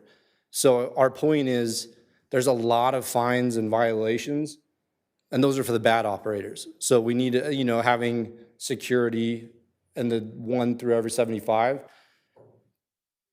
We've had other things in thermal, and you have, like you said, 60, 75 people at a normal birthday party. You don't need a security guard there. That's kind of unbecoming. I'm going to move it to thermal over India, which I don't want to do because of these things. I think and again, I've only had 5 hours to read this thing, along with taking care of my children and 3 businesses I've got going on. So I think, again, I really appreciate the city of Indio. I love living here. I've been here my entire life. I love having a small business, having Desert Rodeo, looking to move it maybe into Indio as well. But you guys don't have hotels. This is what you have. You have really beautiful luxury large estates, and then you also have really beautiful small homes that people really enjoy. They come across the entire world. Los Angeles, San Diego, our homes are always booked, and everybody's having a great time. I never had a complaint. Our neighbors are wonderful. Now, the ones that are complaining sometimes, which we've experienced, and they're behind me. What I would like to understand too is the violations that we're subject to, $1,000 a minute or whatever, I'm sorry, I can't remember what it was, $100 a minute. But the ones that are complaining that are actually found to be unfactually incorrect. What is the consequence for the people that are calling that are just trying to interfere with business and interfere with people that are coming to Indio and have a bad experience, which is not good for any of us. So I think we need to have some reasonability to the whole thing. I know that you guys want to regulate it, but sometimes over-regulation is not a good thing. So I think we've done the 60, Mr. Slater, that was probably one of the best things I've heard all day. You can't have a birthday party with a jump house with 60 people. It's just not going to happen. So I think we need to have a little bit of reasonableness to the tiers. I really appreciate everybody's hard time and everybody's busy, and that's all I have. Thank you. Miles Warner.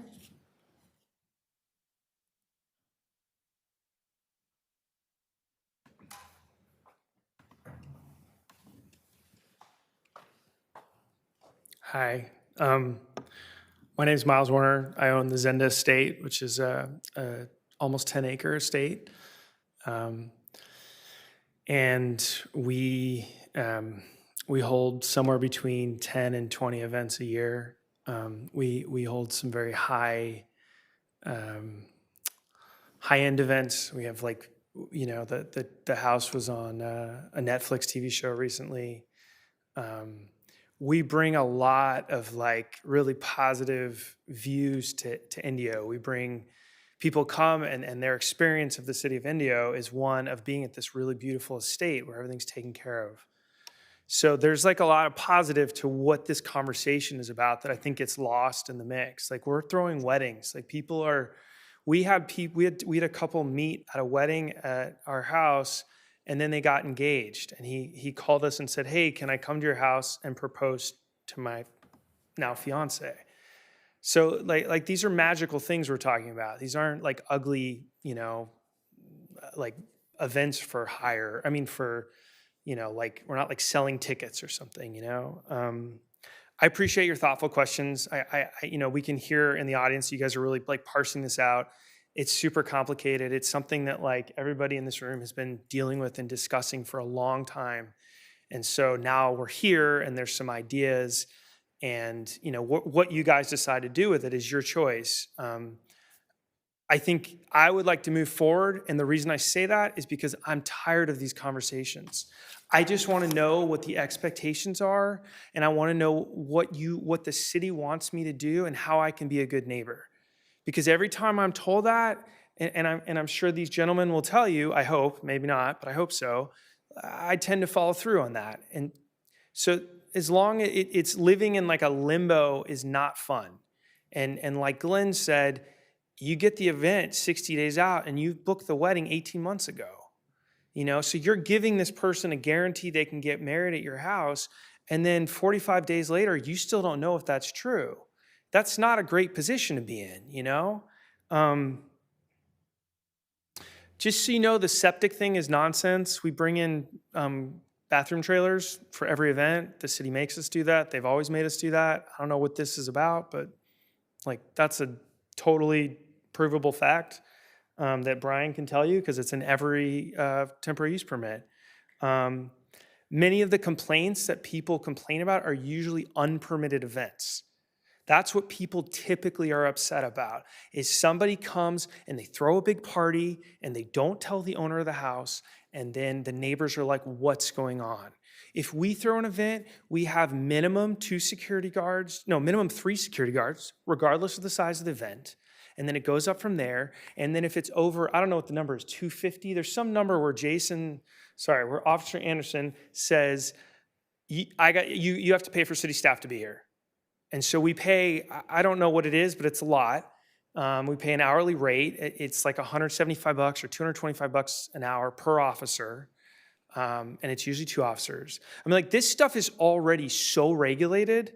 So all they're doing, as far as I can tell, is kind of enshrining it in the law so that it's clear. And like, whatever your choice is, I just want to know what it is so I can move forward. So that the later time, that would be wonderful. People want to get married. They don't want to go home at 10:30, Like having the sound cut off at 9 on weeknights, it doesn't make sense. You're asking code enforcement to change the rules weekend, weekday. We can't have a wedding on a Sunday. So I would ask that we keep the sound within the 95C sound ordinance, universal. And I would ask on weekends, you allow us to go a little later as long as we're responsible. And I ask you to look at the sound study they did, or at least the one I know of was on my property. They took 3 different events. One of them had it was almost 200 people. I don't remember the exact number. Like this has been parsed out. So anyway, I could go on forever and I'll stop. But I thank you guys for the time. I thank you for listening to me. If you have any questions now or after, I'm happy to answer them, because like Glenn, this is what we're working really hard to make really beautiful spaces. I mean, that's what we're doing so that people can share lifelong memories. I mean, it's like it's a magical thing we're talking about. It's not an ugly thing. Anyway, thank you. I'm sorry I went over. Thanks so much. That's all I have, Madam Chair. No. Okay. Seeing no more public comment, we'll go ahead and close the public hearing. Do we have any more questions of staff? Go ahead. All right.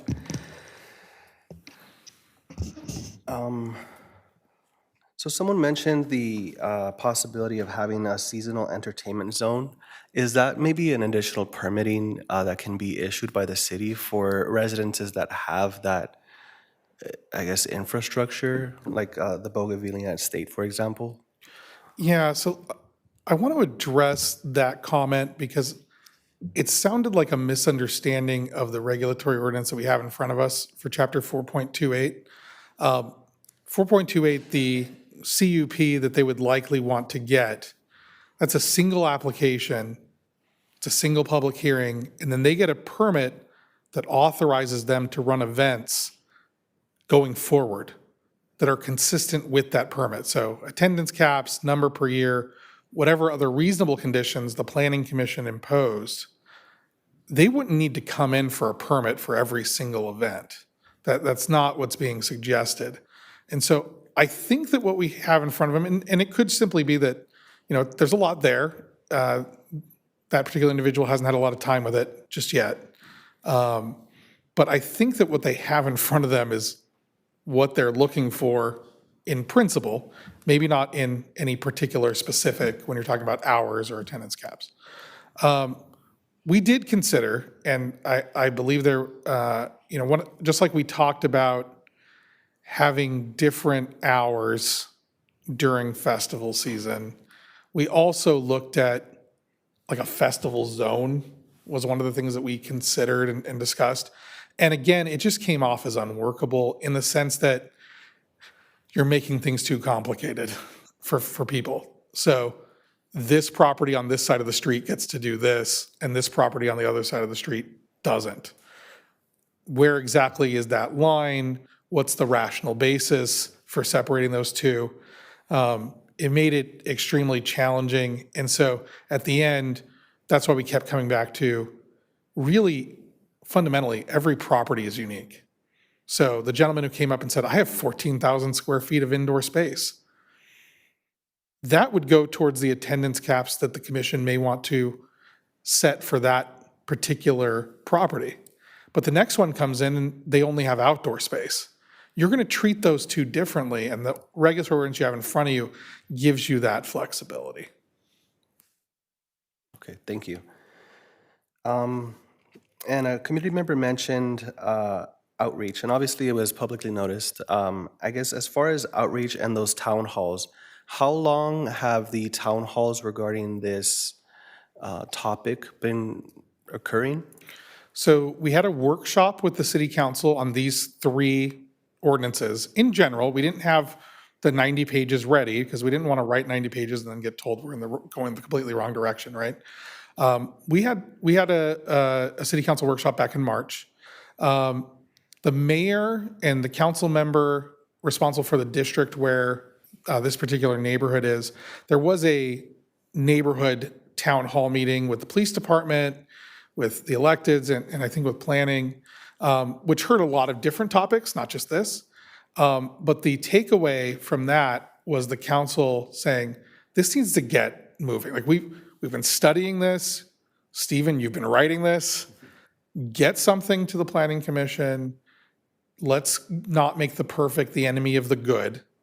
And that's why you saw a lot of the feedback of, let's make sure that we're annually reviewing them and we have that review next year. Because I don't have a crystal ball. I don't claim to be perfect. We think that we have this locked down really well with the adjustments that the commission and the council want to have. I would also say that the planning commission making a recommendation today is not the final approval of this. The language you have here is not going to be the final version. There will be at least 2 more meetings, public meetings at the city council level, regular city council meetings, including 1 noticed public hearing where this is discussed. Lastly, I would say on the notice, in addition to the agenda, this was noticed in the newspaper for 10 days as well. So I don't know how many people read the newspaper, but we love the newspaper. Don't at me. But we did follow those procedures, and there will be more opportunities for public comment. What I anticipate is if the commission was to make recommendations that we take this to the council with your thoughts and feedback and recommended changes, the council would receive that. They would also, we're going to put the packet of all the public comments together, summarize the public comments, and we're going to have a first reading. And the council's going to do basically what the commission did. They're going to see the draft. They're going to listen to your recommendations. They're going to listen to the public, and they're going to proceed from there. So I respectfully disagree that this needs more time. I think this has taken a lot of time. Yeah, thank you. And thank you for sharing that. I don't believe anything is perfect, but I do believe we can make progress toward things, progress over perfection. And so it seems like the city has made a lot of progress on working collaboratively with different departments to ensure this is able to come into fruition. And I really appreciate the fact that we're going to revisit it next year. So that way we can revisit it, figure out what's working, what's not working, and readjust and go from there. My last question would be if staff is hired to be security, for example, code enforcement or whatever position is out there, I guess, would it be a possibility for them to have decibel readers, or do they have that equipment already? So that way they can say, like, if a neighbor's calling, we can have the police on site say, well, I'm outside the property and it's at 84 or whatever. So when we were doing the noise ordinance, objective decibel-based enforcement was one of the things we analyzed. And without going into the science and the legal issues that arise, it is fundamentally not as easy as everybody thinks. People think you hold up a stick, it gives you a number, and you say you're in violation. And it unfortunately doesn't work that way. It requires precisely calibrated equipment, a lot of training, and it's usually data that is taken over time to get a specific sound level. So we went with, we heard a little complaint, that we heard a complaint from somebody that, you have code enforcement standing outside and they're making a subjective judgment. But ultimately, that is the most effective and defensible way of enforcing the noise ordinance. And remember, code enforcement has body-worn camera. I've been through administrative hearings for noise violations with body-worn camera. It's really pretty simple. We put the tape in, hearing officer, and everybody watches it. And it's one of those things where you know when something is a nuisance. You can tell. Okay, thank you. Thank you. I just want to say thank you to the community stakeholders for being here. I know that you're also taking time away from your families on a Wednesday, so thank you for being here. We appreciate your comments. One of the things that I wanted to touch base is something that Commissioner Slater mentioned is that the outreach of this specific ordinance. I know you mentioned that the mayor and then one of the council member for that specific district had a meeting with the community, which is great. But I feel that, and going based off what I heard, most of the comments that I heard today from the community is that there need to be more of these town halls or community outreach events so people can ask questions and then staff can implement that feedback into the ordinance. So I would like to include that into the recommendation, to have more of an interactive community meeting so everybody feels like they're part of the process. If that's one of the requests of the commission that we include, that certainly is. I do know that it would likely be the direction of the council that if they adopted a draft ordinance on first reading, that they would direct outreach and education efforts. Because we certainly would want to make sure that we get word out to all of our STR license holders, all of our property owners that have applied for these types of TUPs, make sure they are aware of the expectations going forward. In terms of just general town halls, neighborhood outreach, the city does town halls on a regular basis. I know that the mayor has certainly made an effort of going to many of the larger neighborhoods throughout the city over the past year and listening to the concerns. These particular uses are not evenly distributed throughout the city. So this is not on the radar of a fair amount of the city. It is on the radar for other areas which see a lot more of the activity. And so I think that they go to these town halls, and the areas that see more of the STR activity, more of the events, it's a bigger topic of concern. It gets discussed more. In other areas of the city, they have other concerns that they want to communicate with their elected officials and they want us to address. And so this is, we can walk and chew gum at the same time, as the saying goes.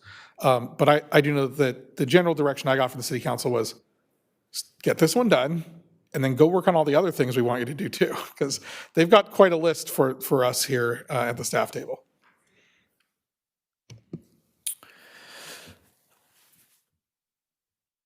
I don't think it's ready to go to city council. I think there still needs to be, there's a lot of questions, a lot of concerns that we had. I think potentially, hypothetically, maybe presenting what was discussed to city council, but then coming back to the planning commission with a revised version of this. Because I think there is a lot of concerns, a lot of questions, at least with myself, making recommendations on certain things that need to be changed, and then not knowing what those changes are going to be, and then having to go down to city council and seeing, hey, was that actually what we're looking at for or not looking for? And I'll let you answer that part before I continue.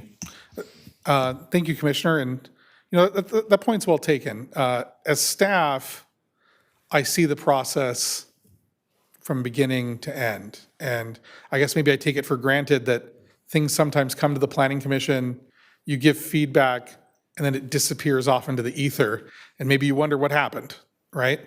I think that if the commission wanted to give recommendations on changes and a recommendation to move forward to the council, I think one of those recommendations could be, can you please send us a copy of the final ordinance that the council adopts? And that can come after first reading and introduction. So there's a time period between first reading and second reading and adoption where it could conceivably come back to the Planning Commission, so you see the final product they intend to adopt. And if you want to give additional feedback, there's nothing that would prevent you from doing that. We just have to make sure we time it right. Yeah, I just think that ultimately, if this were to go through, and even let's say some of these recommendations that go to city council go through or don't go through, right? Depending on the verbiage. But I think there's still some uncertainty where here in the community that those that are affected from these noise ordinance, these events, but then also on the other aspect of these property owners that do have these events and have zero complaints, zero issues, zero citations, right? Where we're affecting their operation as well.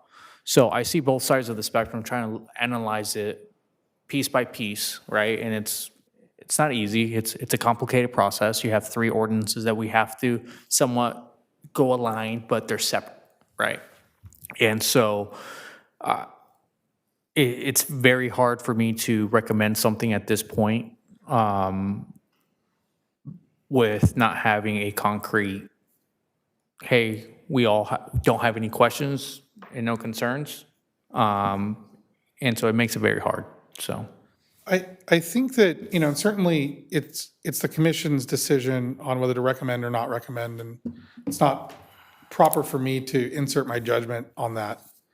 The only thing I would say is, at the end of the day, it's the city council's burden to decide whether the language is appropriate and to approve it. The Planning Commission, under the code and state law, is to provide analysis and recommendations or concerns, right? And so, if it's simply a concern that you're concerned about how the ordinance may treat existing well-operating STRs, I think it would be appropriate to simply communicate that concern to the council along with your recommendation on the rest of it so that they can take that into consideration when they decide what to do. So that, if you're looking to me for a recommendation, it would be not to continue this or delay it, but rather to simply note those areas where you have concerns that you don't think are fully addressed, so that they can note that and they can see how they want to address it. And we can certainly bring back the final product to the Planning Commission so that you know how it ended at the end of the day. Appreciate it. Okay, hold on, I have a couple of comments. One of the comments from the public was about commercial operators. Okay, and I think this conversation has been taking place because of the event overlay conversation that probably has been taking place for quite a long time. This specifically only impacts residential, not commercial operators. Is that correct? So this affects events that are being held in residential zones. It does not apply to commercial or industrial zones in the city. Okay. All right, so I think one of the concerns I'm hearing from the community is that if a home within a residential zone is solely a commercial space. It's not a place people live. It's more like we talked about the hotel, right? Like a smaller hotel. And I'm not sure, I'm sure this has been discussed. I know this has been going on for a very long time. Could there be another, I don't want to say another ordinance, we have a lot of ordinances, but something to define a commercial event space, even if it happens to be within a residential zone?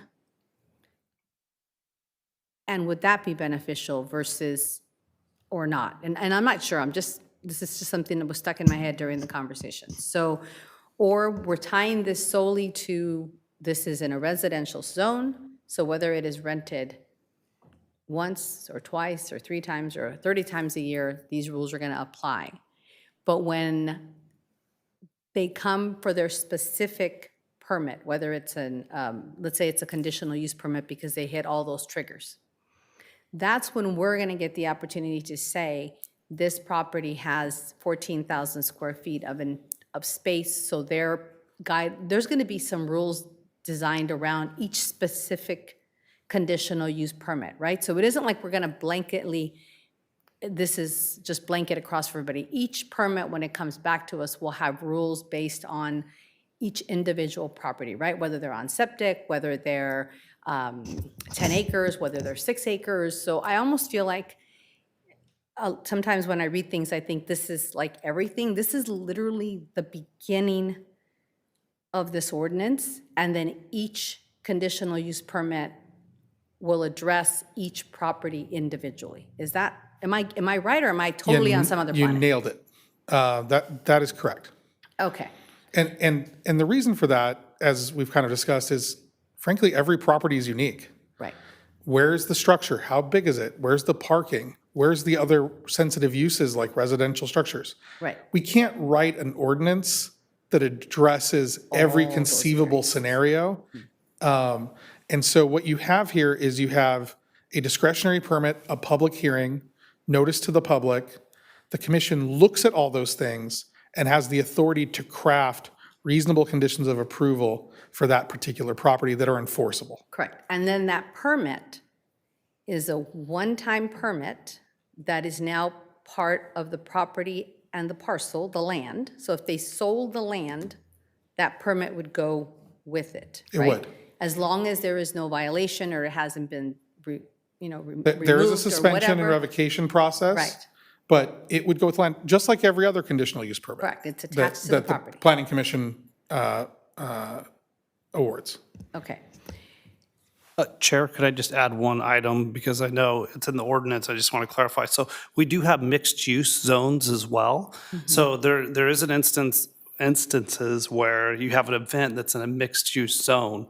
We could either, correct me if I'm wrong, Stephen, we can either apply this new ordinance, 428, or we can apply regulations that are in that mixed-use zone. The mixed-use zones are mixed-use neighborhood, we have neighborhood center, midtown, and downtown. So some of those zones, those designations do allow residential uses. So if that residential use is going to have an event, under my purview, I would either apply the regulations that are in the mixed-use zone, or I would apply this new section that's before you this evening. So that is captured in that ordinance that we presented this evening. Okay.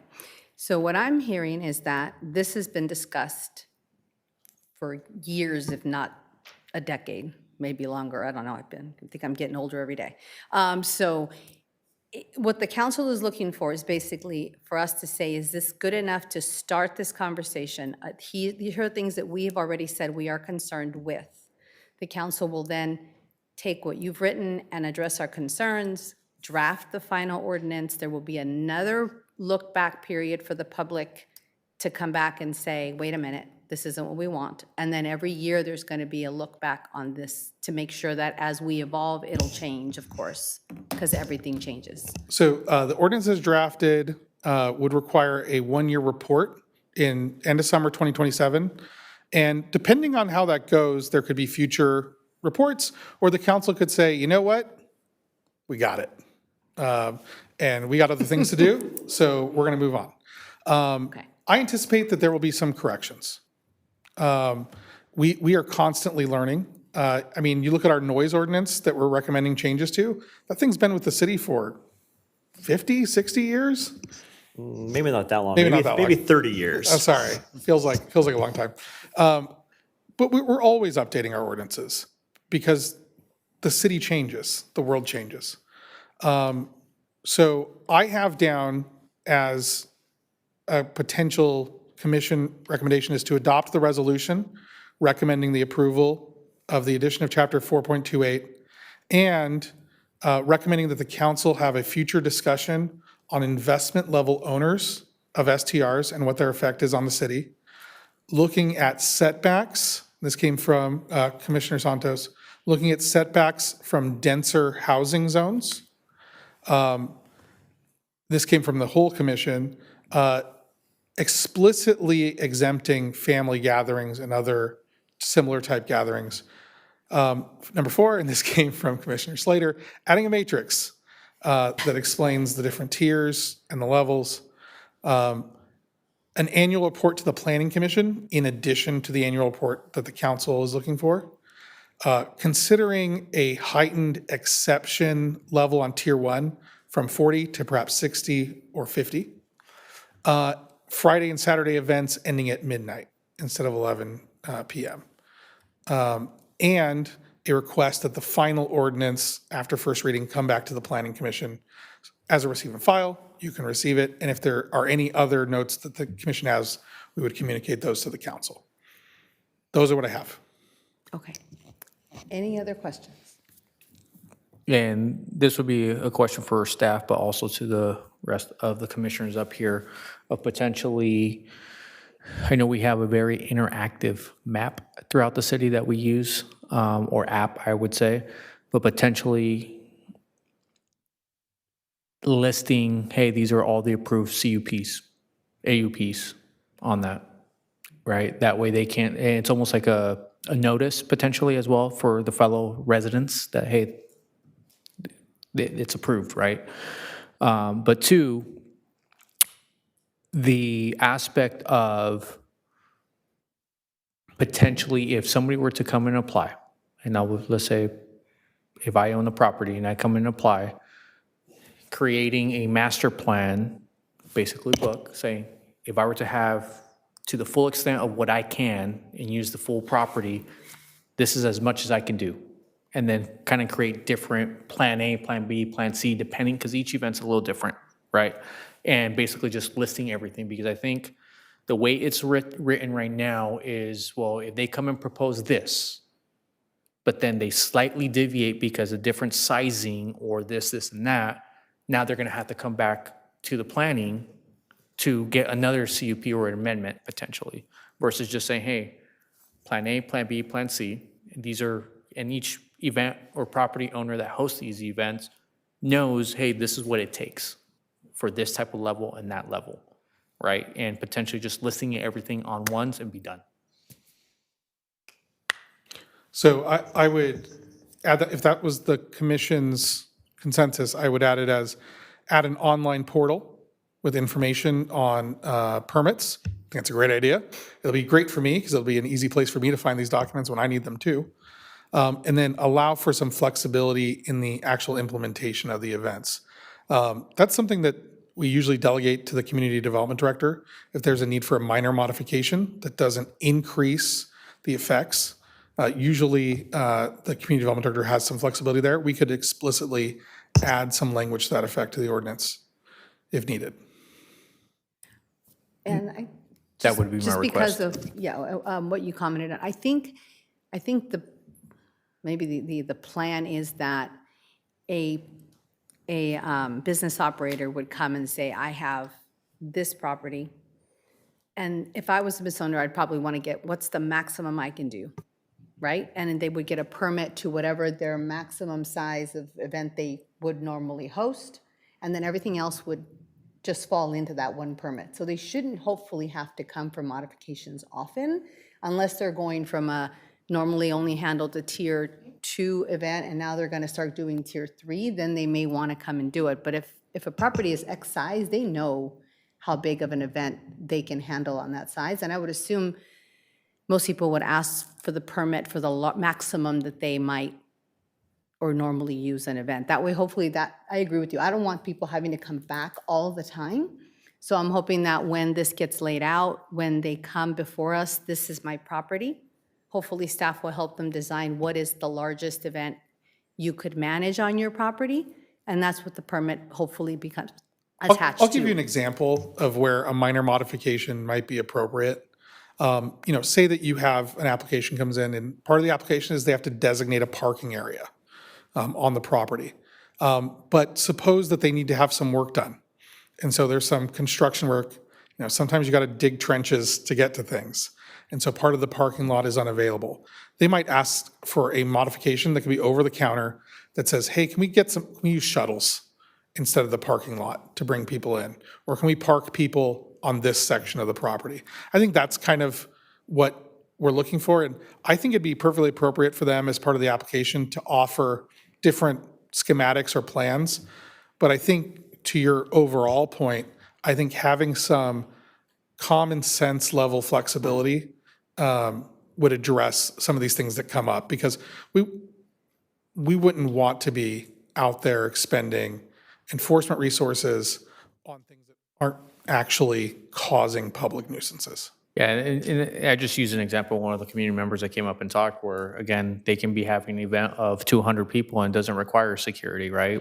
But the CUP says 200 people requires some type of event staff or PD or code enforcement. So I just want to make sure that we don't put a burden on these operators that, hey, this is what it is, and now we're letter of the law versus the spirit of the law. So I just want to make sure that ultimately when you do come and apply, that, hey, apply for the max. City staffs assist in applying that, and then basically be giving the option of, okay, here are the other options within that CUP. I think that makes sense. And I think that the Planning Commission will also have the opportunity, when you have a conditional use permit application come forward, you'll have an applicant that says, look, here's my layout, here's my security plan, here's when I think I need security, and here's when I think I don't. And then it would be up to the commission to hear the police department's recommendation, hear the public, and your own discretion, and decide how you want to impose that condition. Yes. I just feel personally that, look, we have been here for like 2 hours and a half, right? With so many questions, so many scenarios. I just feel that it's rushed, that like it would be a disservice to the community that we give this recommendation to city council. And then I know you said that the community have an opportunity to go to city council meeting and then address those questions, but that's like a more formal meeting kind of thing, like having more community outreach with the specific, I'm not talking about not even the whole city, just the specific vendors, they have the SDRs, applicants, people that are actually care about this issue. I think as a city, I think it's best. I think it would be, or we have to offer that more community, let's talk about it, let's see what your ideas are, and let's not rush this thing, because there's so many questions that we have, and we're not even in the business. This is not what we do for a living. SDRs, people they actually do this for a living, and they might probably have other questions that we haven't even asked here. So giving this to the city council, I just feel there's a little rush, especially that I feel personally that the community, the specific stakeholders haven't had a chance to kind of interact and kind of give their feedback, so that feedback can be put into the ordinance. I have some comments. So if this were to move on from us to council, when would this potentially be going to city council? So we can look at scheduling this for the first public hearing at the August 19th? The August 19th meeting. So that's approximately a month from now. It would be a notice public hearing, so we would have the newspaper notice as well. And then second reading would likely be at the September 16th meeting, and it would go into effect mid-October. So just in terms of timing, if the commission was to make a recommendation that this be approved to the city council, you're looking at 30 days before they hear it, and then approximately 60 days from then before it goes into effect. Okay, thank you. So now just side note, so if someone applied for the CUP for their events, that would be valid for a year and it would be revisited at the end of the year? So conditional use permits are valid until revoked Okay. or abandoned. And so if they apply for a conditional use permit and they identify like, hey, we're having 6 events this year, would they need to inform their neighbors of each specific event, like at least once, or would they need to just say, hey, we're having events on so-and-so dates and we already have our permits for that? So we did not set a specific notification requirement in the ordinance, but one of the standard conditions that is suggested for the commission when you approve the permit is to decide based on that specific property and their proposal what the notification requirements would be. So if, for example, you have a 20-acre property, no one's around, maybe you don't need to send out notice every single time. But if you had a property that was nearby some residential structures, maybe you'd want to make sure that for every event that's in Tier 2, that they're sending out a letter to them at least a week in advance, giving them that notification. So that flexibility is with the Planning Commission based on the application you have in front of you. Okay, thank you. Oh, my president. And so I'm getting kind of the sentiment that there needs to be more questions asked, there needs to be, and some community members mentioned that there's other impacts that need to be studied. I guess, could you explain to me, like I'm 5, what these other additional impacts that need to be studied would be? Oh, well, I don't want to speak for the public. Obviously, staff believes that we have addressed all reasonably foreseeable issues that we're attempting to address with the ordinance. I think that and I think some of the members of the public, they have a specific property or a specific issue in mind when they're looking at this. And they have a lot of questions. And that's fair. This sets up the process for addressing those questions, right? So there's a public hearing before the Planning Commission on that particular property. So if you were to ask me, how are we going to handle parking? That's going to depend on the property that's being proposed. And they will have to submit a parking plan to the Planning Commission. That will be part of the backup that we will have up on the screen. And so I think that, there's maybe this fear of the unknown that's coming up here. But what we're talking about is a public, transparent process in the future for those applications. Okay, thank you.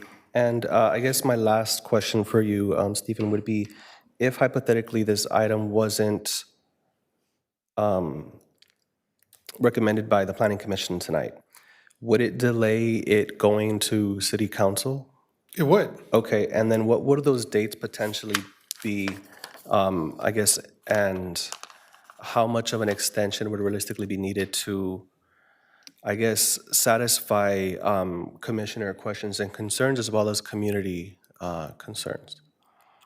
So I've heard the concerns from the community. I've attempted to address them as best I can.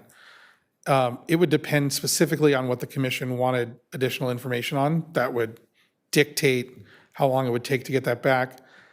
What I can tell you is that because of California law on the process for adopting an ordinance, first reading, second reading, 30 days until it goes into effect. And because as you listened to your planning director or your community development director telling you how long it would take to process those applications, if the Planning Commission was to give the recommendation today, I'm reasonably confident that we would be able to have the necessary public hearings by January of 2027. So that these permits could be in effect for festival season 2027. If we delay this now, we're pushing that timeline, and I'm no longer confident that this regulatory process will be in place for festival season 2027, which means that instead of having public hearings where each property is analyzed for their impacts and conditions are imposed by the Planning Commission, what you're going to have is you're going to have over-the-counter temporary use permits issued by the community development director, which, while a process that I think the community development director has done a very good job with, nevertheless, we have received a lot of concern about public participation in that process. And I just wanted to add a couple things. So some of the details and some of the complaints or concerns, those concerns are going to play out in that permitting process. So this is, like the city attorney said, it lays out the groundwork, kind of the baseline of what is expected when someone wants to do these events. So when they apply for the admin CUP or the CUP, that allows staff to customize those conditions of approval to address concerns that we know that we've already heard from the public. We've been working on this for a very long time. And so those conditions will now apply. So I do feel it's premature right now maybe to stall this, because that's going to play out in those specific entitlements that go with that property. I agree, it's not a one-size-fits-all, but at the same time, when those entitlements come in, you'll be able to condition it. The concerns from the community and that particular property will be expressed at the hearing, and then we will condition it appropriately. And I just wanted to also remind you that there's ongoing reporting and neighborhood or neighbor notification requirements. So again, it's like a continuous process where the neighbors are being notified, and there's that interaction with the neighborhood, and they're not being ignored.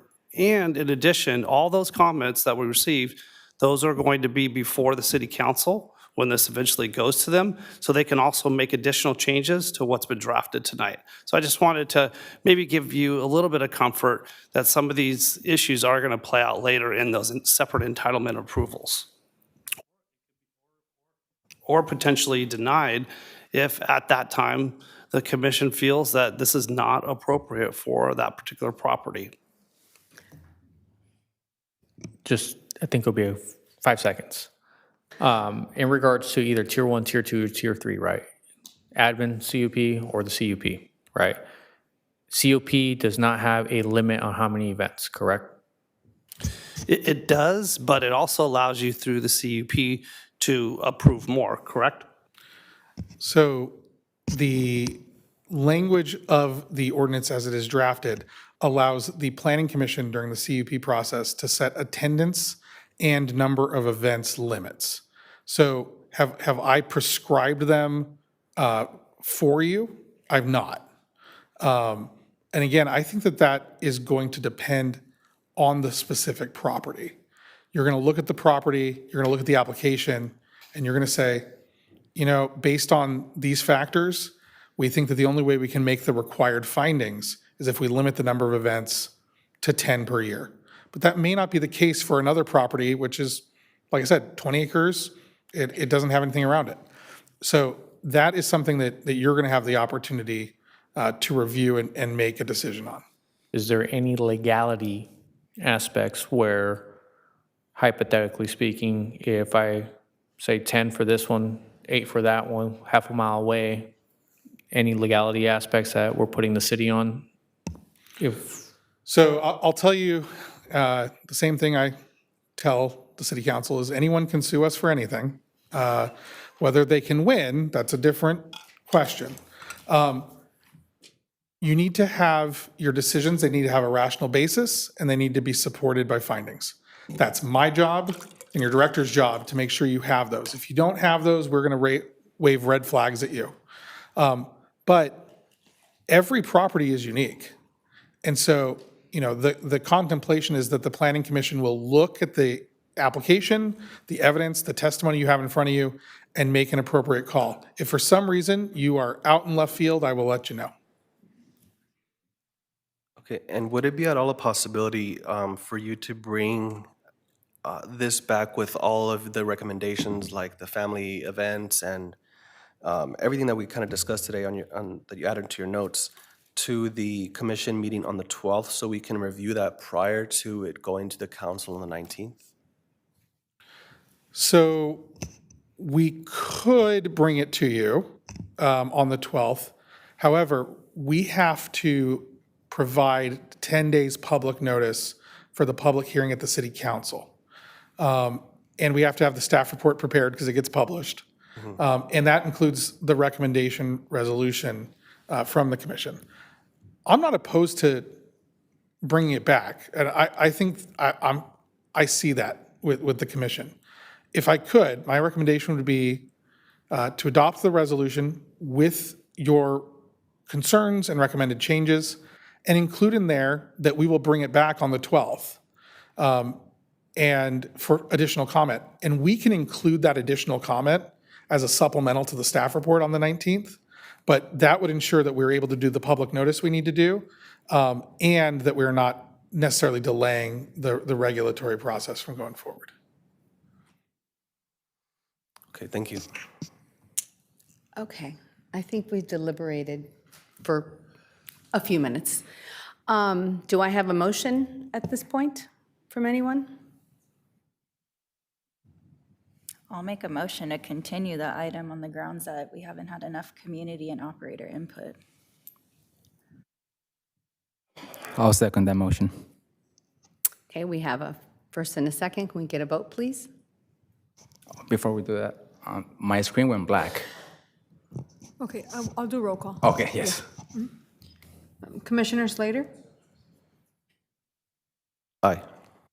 Commissioner Scarborough Eckel? Aye. Commissioner Santos? Aye. Vice Chairperson Ortiz? Aye. Chairperson Franz? No. Okay. Motion carries 4-1. So I guess we'll see you this back in a couple of weeks, and hopefully it doesn't delay it too far. I'll be back. Thank you. I assume you want to see the changes that the commission talked about. Okay, we'll make that happen. And if needed, would it be possible to hold a special meeting for this agenda item? Like if it'll help staff get this before council before delaying it for festival season? The motion was simply to continue it to the next meeting. So we can certainly work with staff to poll the commission and see if you have availability at an earlier date. I did want to just make sure we have in the record that we're holding the public hearing. You closed the public hearing, correct? Yes. So we're just continuing for deliberations to the next meeting. Correct. I just want to make sure so we don't have to renotice or anything like that. Yep. Okay. Okay. All right. First of all, thank you to staff. I know this has been going on for quite a long time. Thank you for the community members that came and have sat with us through this entire adventure. I want you all to know we hear you, residents and operators both, and I do think that creating a path forward is very valuable, so I do not want to see this being dragged out for a very long period of time. So hopefully, we'll see you back in 2 weeks, and maybe we can move forward from there. But thank you. We'll go ahead and move on to item number 6, commissioner comments. Do we have any? Nope. Okay. All right, director's report. Yes, I have a few items. Thank you. So I couldn't remember if I brought it up last time, but we actually have an intern in the Community Development Department. Her name is Jennifer Garcia. She's specifically in our housing division. We're planning, building, and safety housing. So if you're at City Hall and you want to meet her, her name is Jennifer Garcia. We're very proud to have her here, and she was introduced last week to the City Council.